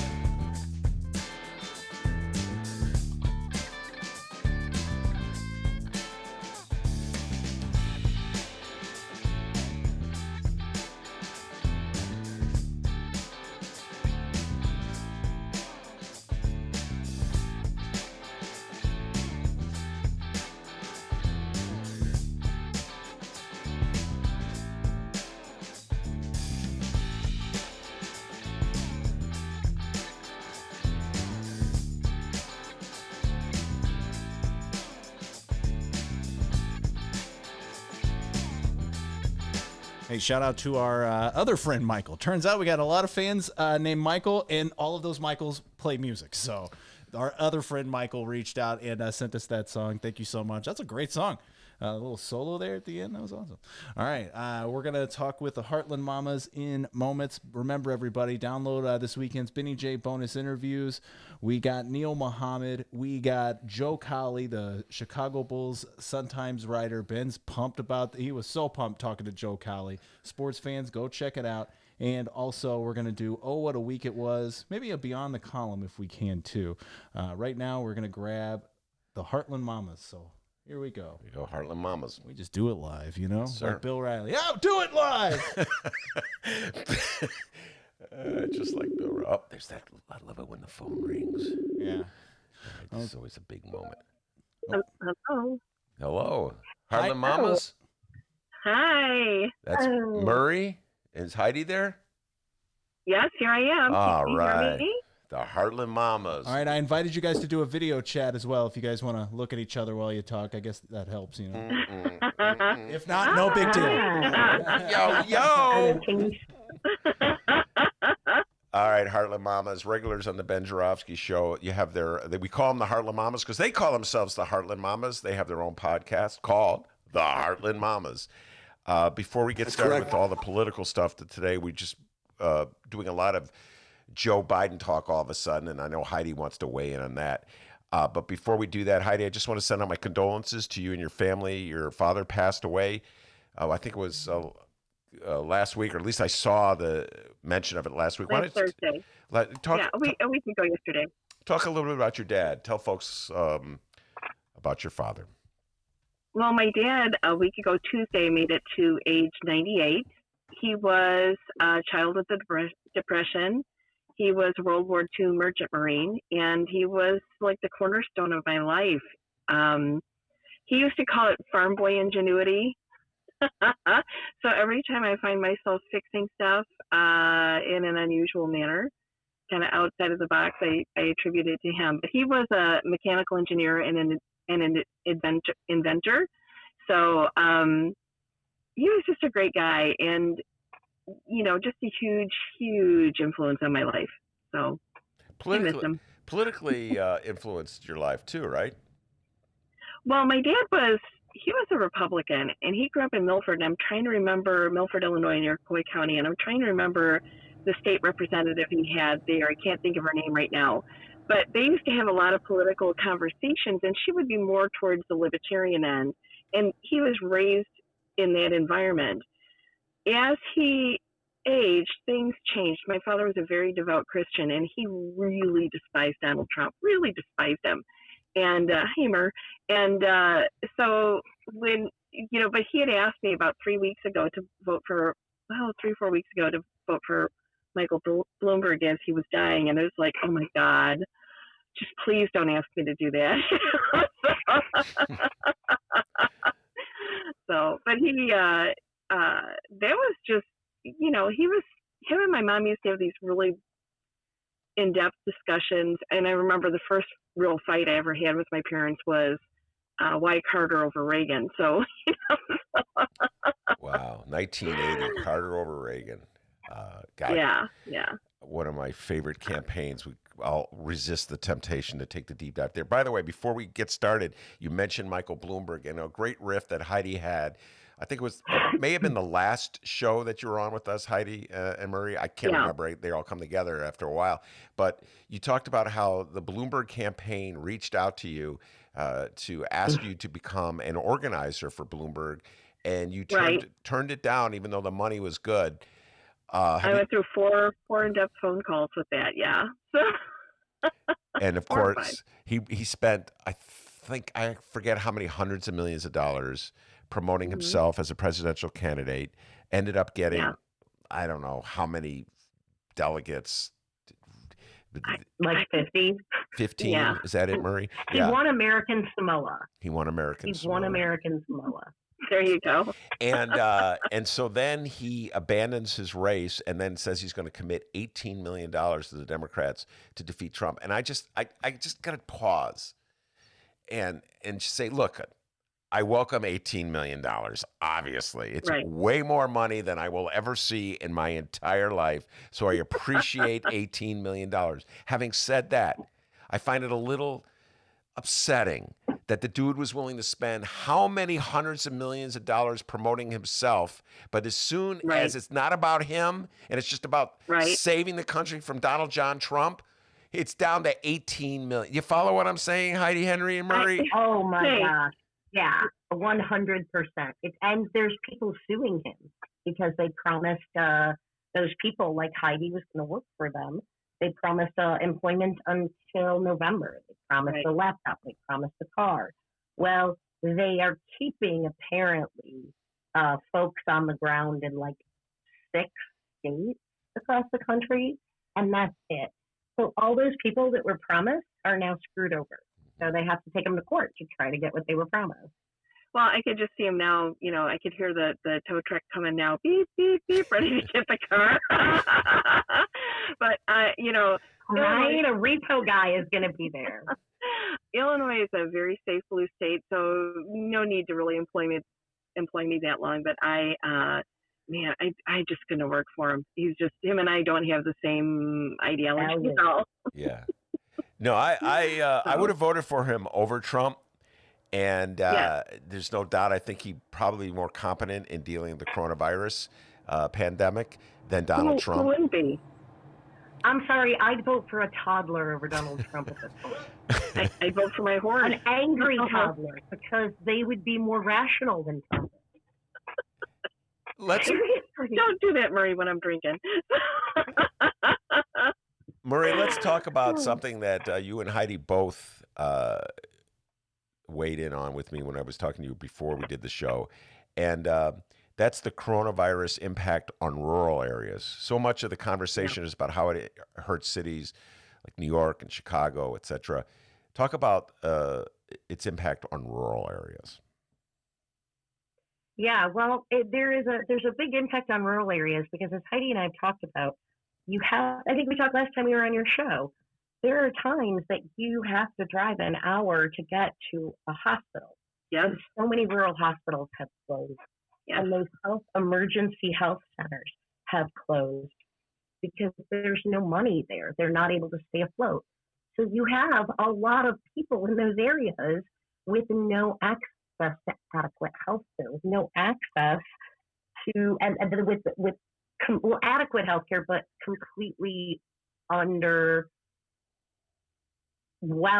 with what they're going to be facing very soon. Just because you live in a rural area doesn't mean you're not going to catch this. One of the things that really hit home for me is my dad, also a veteran, Korean War. He is at the Lacell County Veterans Home. So we've seen a lot in the media about how the elderly are being affected, and there was a little bit about veterans not being able to get tests. Well, here we have homes for veterans who are recovering, who are disabled, who are elderly, and there's 180 beds. And the head nurse, the SIEU liaison for that, is asking, this is a friend of mine, I guess there's asking for homemade masks and gowns.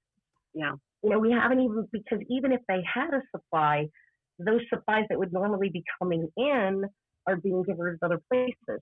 So there's so many problems that they're facing, and this is one of the most weak populations. And it's really bad. It's very scary in that respect. It is very scary. And I think in addition to our rural hospital systems closing, I ran in the 38th district, and we lost a hospital in Streator, Illinois, a few years ago. And that hospital, by and large, is sat empty. But it wasn't economically feasible for the larger hospital system that gobbled it up to keep it open. So they closed it. And what happens is when people get sick and they go there, they fly them out to somewhere else if they're really, really ill. And this has created a huge amount of debt for people. If you're in Streator and you have an appendicitis and they fly you to Peoria, the helicopter ride alone is going to cost you more than you're out of pocket. And that's the reality of living in rural Illinois. In Chicago, you have a multitude of hospitals to choose from. We don't have that. But I think the thing that's impressed me the most, and I left my page up, my Facebook page, social media page for when I ran for office. I left it up under a slightly different name, but the loneliness that people are feeling, the people that I know that were alone before, that were single, living on their own before, now that their jobs are now at home or they're older and their social network has, their social interactions have been cut back, the overwhelming loneliness it's palpable. And I really feel for them, when the Meals on Wheels guys, which sometimes is their only interaction during the day, just leaves it on the doorstep and runs, or, that's really hard. I mean, I live on a farm. I'm used to not going anywhere for weeks on end because I always have work to do. But for people who don't do that, it's like, I can go outside and take up, 15 acres anytime I want and run around, but most people can't do that, in our little tiny house. Heidi, yeah.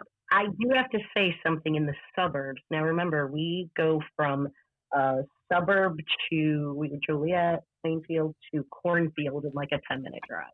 Oh, yeah. I mean, like, it's 50-50 there. And I will say I'm home quite a bit because I work from home unless I'm out going to meetings or things. But mostly I work at home. And I always work outside because I need to be out. I like the sun. I like light. And I'm used to my neighborhood. I know who walks, when they walk, where they walk, the whole 9 yards. Well, since the shelter in place, I feel like I've seen more human beings, right, than I ever have before. And they're doing this wrong. I'm seeing the joggers. I'm seeing, like, y'all are going to be in the emergency room with sprained ankles and torn muscles. They just, what are you doing? Like, Yeah. No, I share your frustration there, Marie. In the city of Chicago, will not repeat, as we've already talked a lot about it, yet how everybody was flocking to the lakefront to play soccer and basketball, forgetting that the reason they're off work is because they're supposed to be staying home. So, yeah, you can't always depend on people to do the rational thing. And it's particularly difficult when so many of the messages are mixed. And I want to get your thoughts on this. The Republican Party has been beaming out contradictory messages from the get-go on the issue of the coronavirus. And I think part of it is just the raw political game they're playing. They do not want their exalted leader in any way to be diminished. And so they feel compelled to minimize the impact of the virus. And so, like, for instance, unemployment requests are up at an all-time high. So now they got to introduce the possibility, well, maybe we shouldn't be staying home. Maybe we should be working anyway. It's all about Trump. How's that impacting people out in your neck of the woods? Do you think it's endangering people because so many mixed yes. I'm sorry. I this has been like driving me bananas. You are 100% right, spot on with what you said. It's those enablers, that political bubble that he's insulated with. Yeah. I really believe, yes. Is he deranged? Yes. Whether it's dementia or some sort of syphilis disease. Okay, I wasn't going there. I don't know. Something rattled his brain from time before. And I really think there are moments when he's being talked to by groups of people, and all of a sudden he's like, oh, yeah, really? Oh, and he's compassionate and caring. And then the next thing you know, he's got his surrounders, his enablers, handlers, pushing that narrative, and he's like, oh, no, we're doing this. I don't really think he's controlling anything. I think that those are, like, remember when he went to the baseball game, wasn't it? Last Washington the Nationals game, and he stood up and was like expecting all this adulation, and he got booze, and he looked shocked, like, dude, do you not hear this? I hate you. Like, how did he not know that people hate him? I think if he thought people hated him, he would start doing better things. I don't know. I don't think he has any empathy at all. And the thing that I I believe, is the people that surround him, and I'm talking about Mnuchin and Azar and Kushner. I think they were trying to figure out the best way to profit from this, so they're feeding him this narrative. Is that the train? Yeah, but I'm telling you, we are right by the brown line. Yeah, right by the brown line, and the Metra's right around just down the road too. So, yeah, you're gonna hear train That's whistles. okay. I put duct tape over my husband, my boys, and all 4 dogs' mouths. So it would be quiet. I think that's a joke, ladies and gentlemen. Before this, It is totally a joke. I know you're going to get angry comments. Yeah. You can't take your dog. Well, the foxes ate my rooster, so you can't hear him anymore. But what I was going to say is that I really think that they were trying to find a way to corner the market on COVID-19, and when they couldn't, and why they delayed the testing and they delayed everything else. And if you look at what they were trying to do, invent their own test, invent their own way to process the test, it just points to that mercenary capitalism that I think caused this to blow up, that and just gross incompetence and vanity on behalf of Trump. Yeah. So, where are the tests?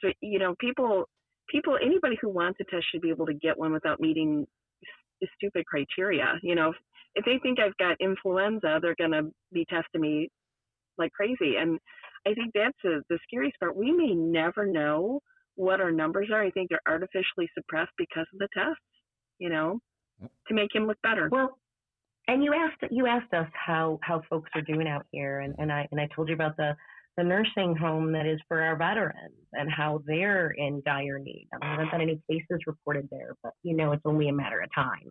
Yeah. But Plainfield, you've been to Mojo's in Plainfield. You guys did a show there, right? Mm-hmm. Yes, we did. Jamie is a good friend of mine, and she's a great liberal, and she's awesome. And she had to close Mojo's. So, but she's keeping delivery open, and she's, doing that to keep people employed. She employs 67 people in the community, which is a lot. And so we had this talk, and she's just devastated. The uncertainty, business banks won't work with them because there's too much of a liability. There's no federal assistance left. She can't even get the insurance companies to drop the dram shop insurance that she pays tens of thousands of dollars per month. When there's no one in the building, there's no liquor being sold. There's no need to have that insurance. But she's still paying for all of this. And she's very smart and very fiscally responsible.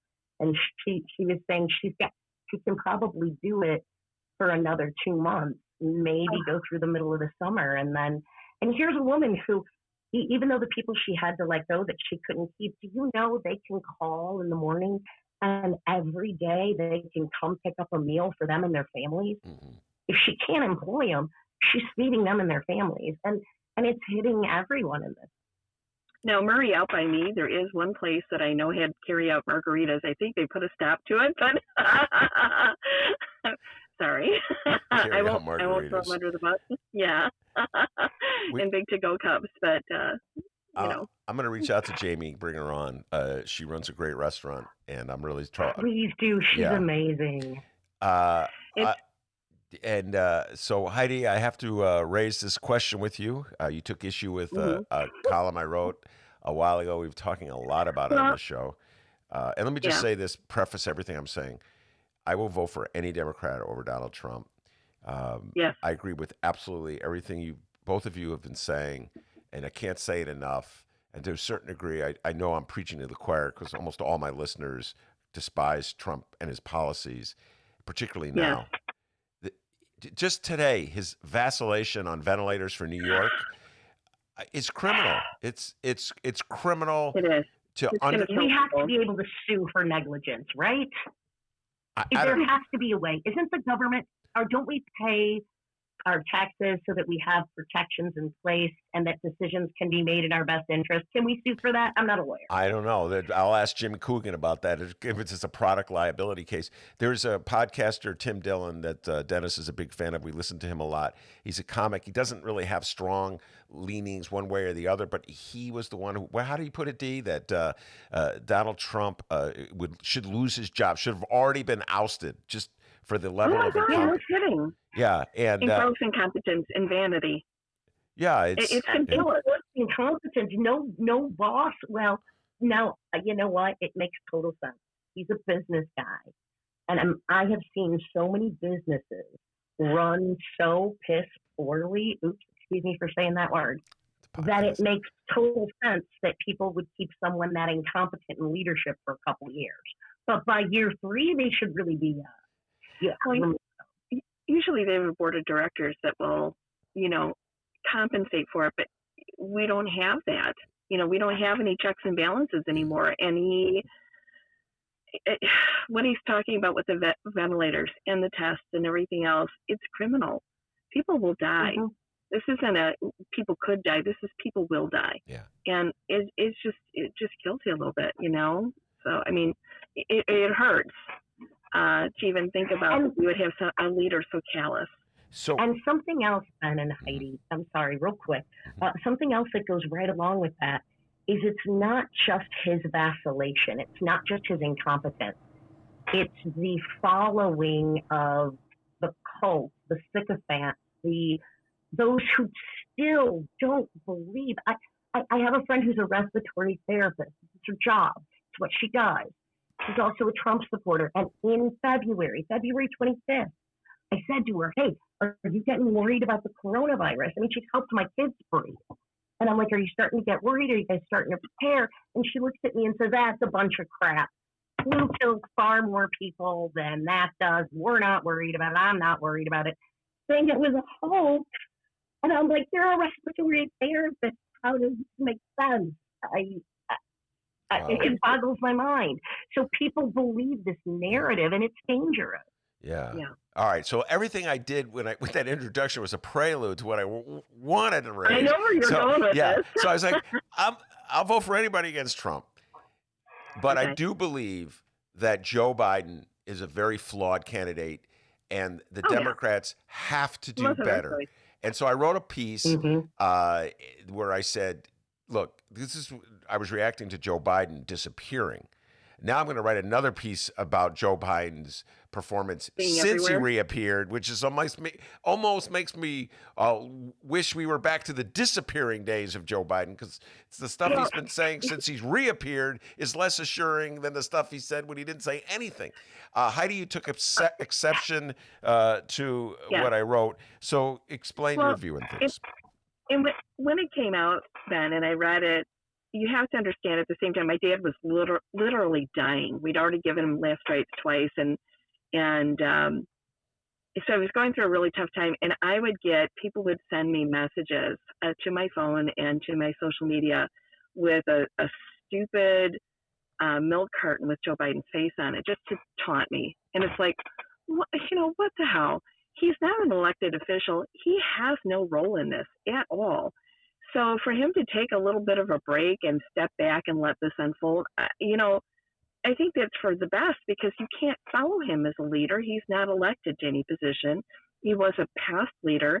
And I think to expect him to be somewhere was absolutely ludicrous. I mean, Sanders still has a job in the Senate. I noticed that he did not show up for the vote on the CARES Act. And I realize why he can't, because from a political aspect, it doesn't cover the things that he would have wanted it to cover. And for him to have given in on that would have been bad for his base. But he has a role. He has something he needs to do, where Biden really doesn't have a role. So where is he? He's getting out of the way so stuff can get done. I think we have enough voices out there already competing to be heard. And I have to disagree with you as far as hearing him, because I've heard him on a number of talk shows, and I think he's done. Somebody told me he was going to be on The View, and I've never ever watched The View in my life, but I made a point to come in from the barn and watch it, and it was comforting to have somebody make cohesive sentences when the alternative is Donald Trump, right? So multisyllabic words are terrifying. Yeah. So, and with some type of plan and program in place. Now, do I think he's the best candidate? You know that he wasn't the choice for Murray or I. I mean, we were. I made a concerted effort last year to meet all of the candidates, including Bernie Sanders, multiple times, and of the candidates I met, I have to say Biden was one of my favorites to meet because he's a warm and fuzzy person. And Sanders was one of my least favorites because when I asked a question, I got referred to somebody who wanted to sell me tickets to his fundraiser that night so I could ask the question. And I thought, I'm just asking questions here. I don't need to buy a ticket to your fundraiser. But so that was, but we kind of kept it to ourselves. Murray and I didn't say anything about any of the candidates. Well, we did take down Tulsi Gabbard, but Tulsi Gabbard is the only one we really went after. Because, we did. Poor Tulsi Gabbard. Took her out. Yeah. I know, but she took herself out. But the thing with Bernie, and I think it's not him; it's his supporters. That come on, you guys, I realize that they didn't know what I was going through in my personal life, but I've at this point unfriended more bros in the last 3 weeks than Trump supporters because I just can't even. It's like, what? Shut up already. The people, Murray and I could see, we went out to see him many times in Iowa. The guy's got no game. And if people are still voting for him without any game, then they're choosing based on how they feel. And it's not a conspiracy against Bernie Sanders. We need to just let the process play out. I guess just sitting from the sidelines and watching, it's like, oh, come on. Just stop it already. Ben, I 100% agree with you, man. Like, I think that we are making a terrible mistake if Joe Biden gets the nomination, and that terrifies me. I'm praying that and I'm not a religious person, so if I'm praying, that's terrifying to everyone. Run for your life. That enough people come out and say, forget this, we just want him gone. Dream world, we could have him resign 6 months in and let the vice. You made me laugh when I was drinking again. I know, we got to let the women take over, and that would be awesome. But it does concern me about him and the comparisons and what's going to happen as we go into November. But on Heidi's point, Heidi is right, and I want to take it a step farther. Biden disappeared, but I don't think Biden disappeared. I think the reason he disappeared is because he and his consultants and anybody who works in politics, anybody who works in campaigns, has no idea what to do. You go from a standard format, right? You go from your rallies, your ground game, your supporters, local, and this is constantly on the go. Joe had no digital media game whatsoever. No, none. So now they don't know what to do. They don't know how to reach voters. They don't know if they should have the message of a pick me, I'm not Trump, or are they trying to bring the nation together, not be divisive? I mean, as a presidential campaign, from strictly the strategy perspective, I'm guarantee they're trying to figure out what the heck. That's why we haven't seen any ads for politicians, because anybody running is just trying to figure out how to navigate this without looking like a callous asshole or, a wimp. I think there's something to be said for that, too. Well, and I think, too, with this is that I think there just is a lot of voices. I don't think he's a terrible choice. I'm hoping he picks a really, really good VP. But I think at this point, as far as I'm concerned, picking between two 78-year-old white guys, not where I wanted to be, right now. Not where but I I'll vote for whoever the hell's the nominee is. You know what? Like I said. Well, that's where we began the conversation. That's why I said as a prelude to just put out there how what an abomination Donald Trump is as a president, particularly now in this crisis. So that's why I put that out there. So I will vote for Joe Biden if that's my alternative to Trump. I will say this. I think that the Democratic Party chieftains, and I'm going to be urging them, not that they ever listen to me ever, have got to take serious his limitations. And this is not about me being a Bernie Sanders voter. And I've said this, I'll say this many, many times, Heidi and Murray. I have routinely voted for losing candidates in Democratic primaries and then turned around and voted for the party nominee. I voted for Bill Clinton. He wasn't my choice back in 1992. No. I voted for Mike Dukakis. He wasn't my choice in 1988. I voted for Walter Fritz Mondale. He wasn't my choice in 1984. All right. I'm not even sure. No, I did vote for Jimmy Carter in 80 over Ted Kennedy. So that was the one case where I had my choice was victorious. So I'm just telling you, this is not about me being sour grapes about Bernie Sanders. This is me saying Joe Biden is not the best person to lead the Democrats against Donald Trump, and he's not the best person to lead the country in the face of this coronavirus pandemic.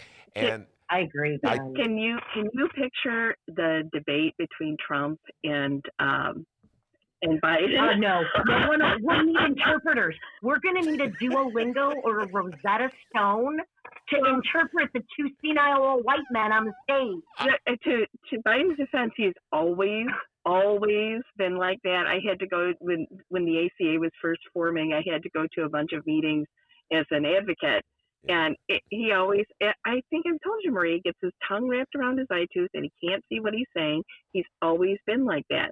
Now, and to that point, why I really felt that he was just a decoy all along, because he had no game at all. I mean, the fact that he's done so well with no game at all means that people really want him.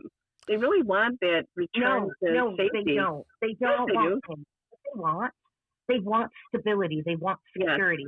That's why they're voting for him. Yeah, they're not voting for progress or future.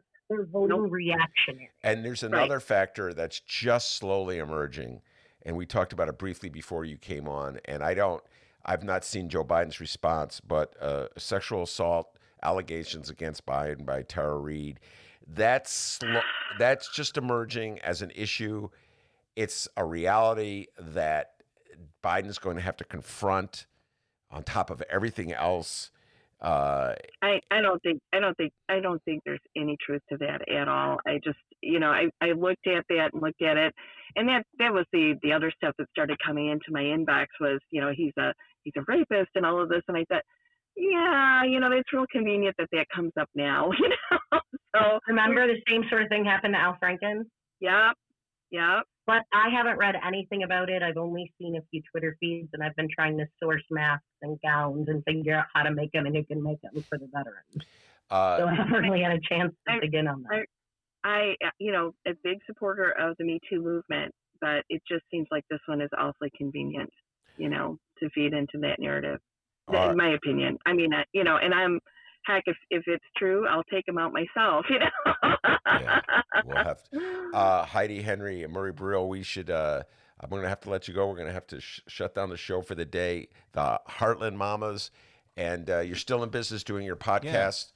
Tell folks how they... Yeah. I was actually online here looking at your shows. You guys got a hell of a lot of shows here. You got Corona Conversations, Shelter in Place, Corona Crazy, but there's one specific episode I wanted to ask you guys about. Help me out here. It's called Mitch the B blank blank CH. What is that? And that was a two-parter on Mitch the Kennel. Yeah, we have a series called Ousting 8. The 8 most vulnerable senators across the country to flip the Senate blue. And so because we have folks that listen to us all over the country, we're like, adopt a state if you're not in there.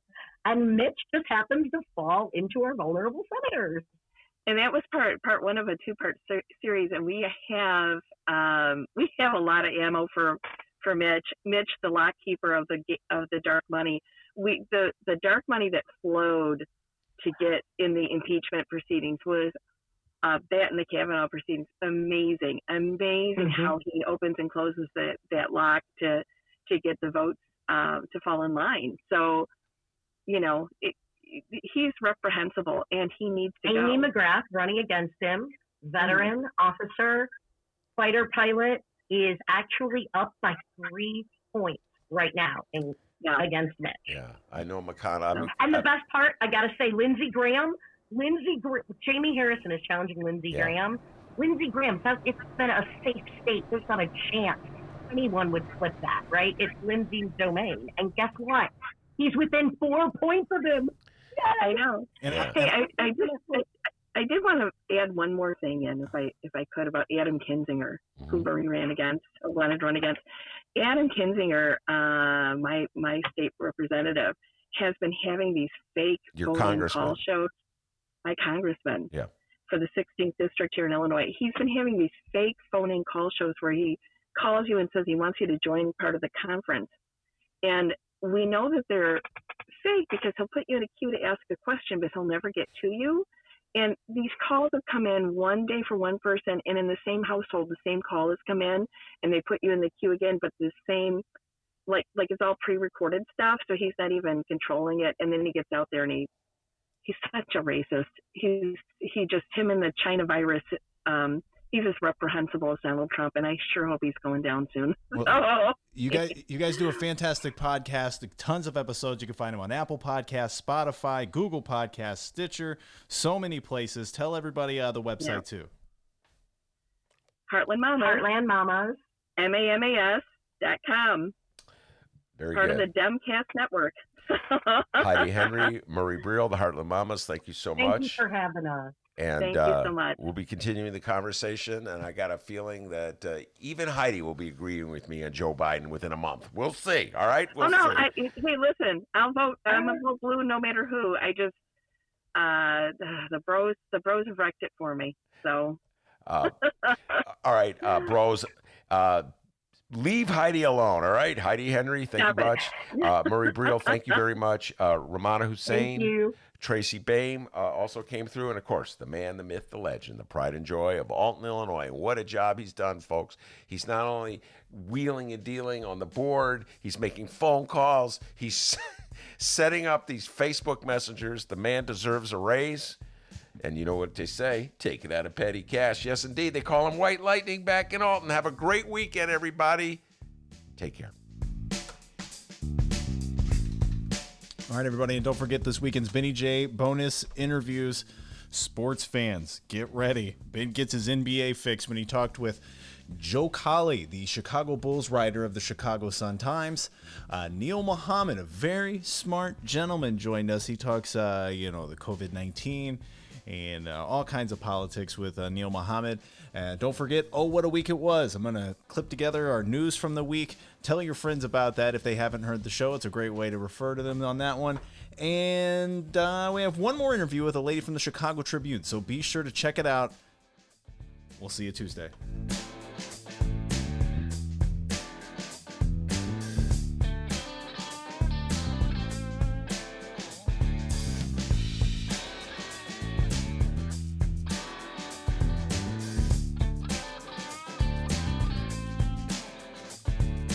I just biked around Lake Michigan. Nearly 1,000 miles. That's correct.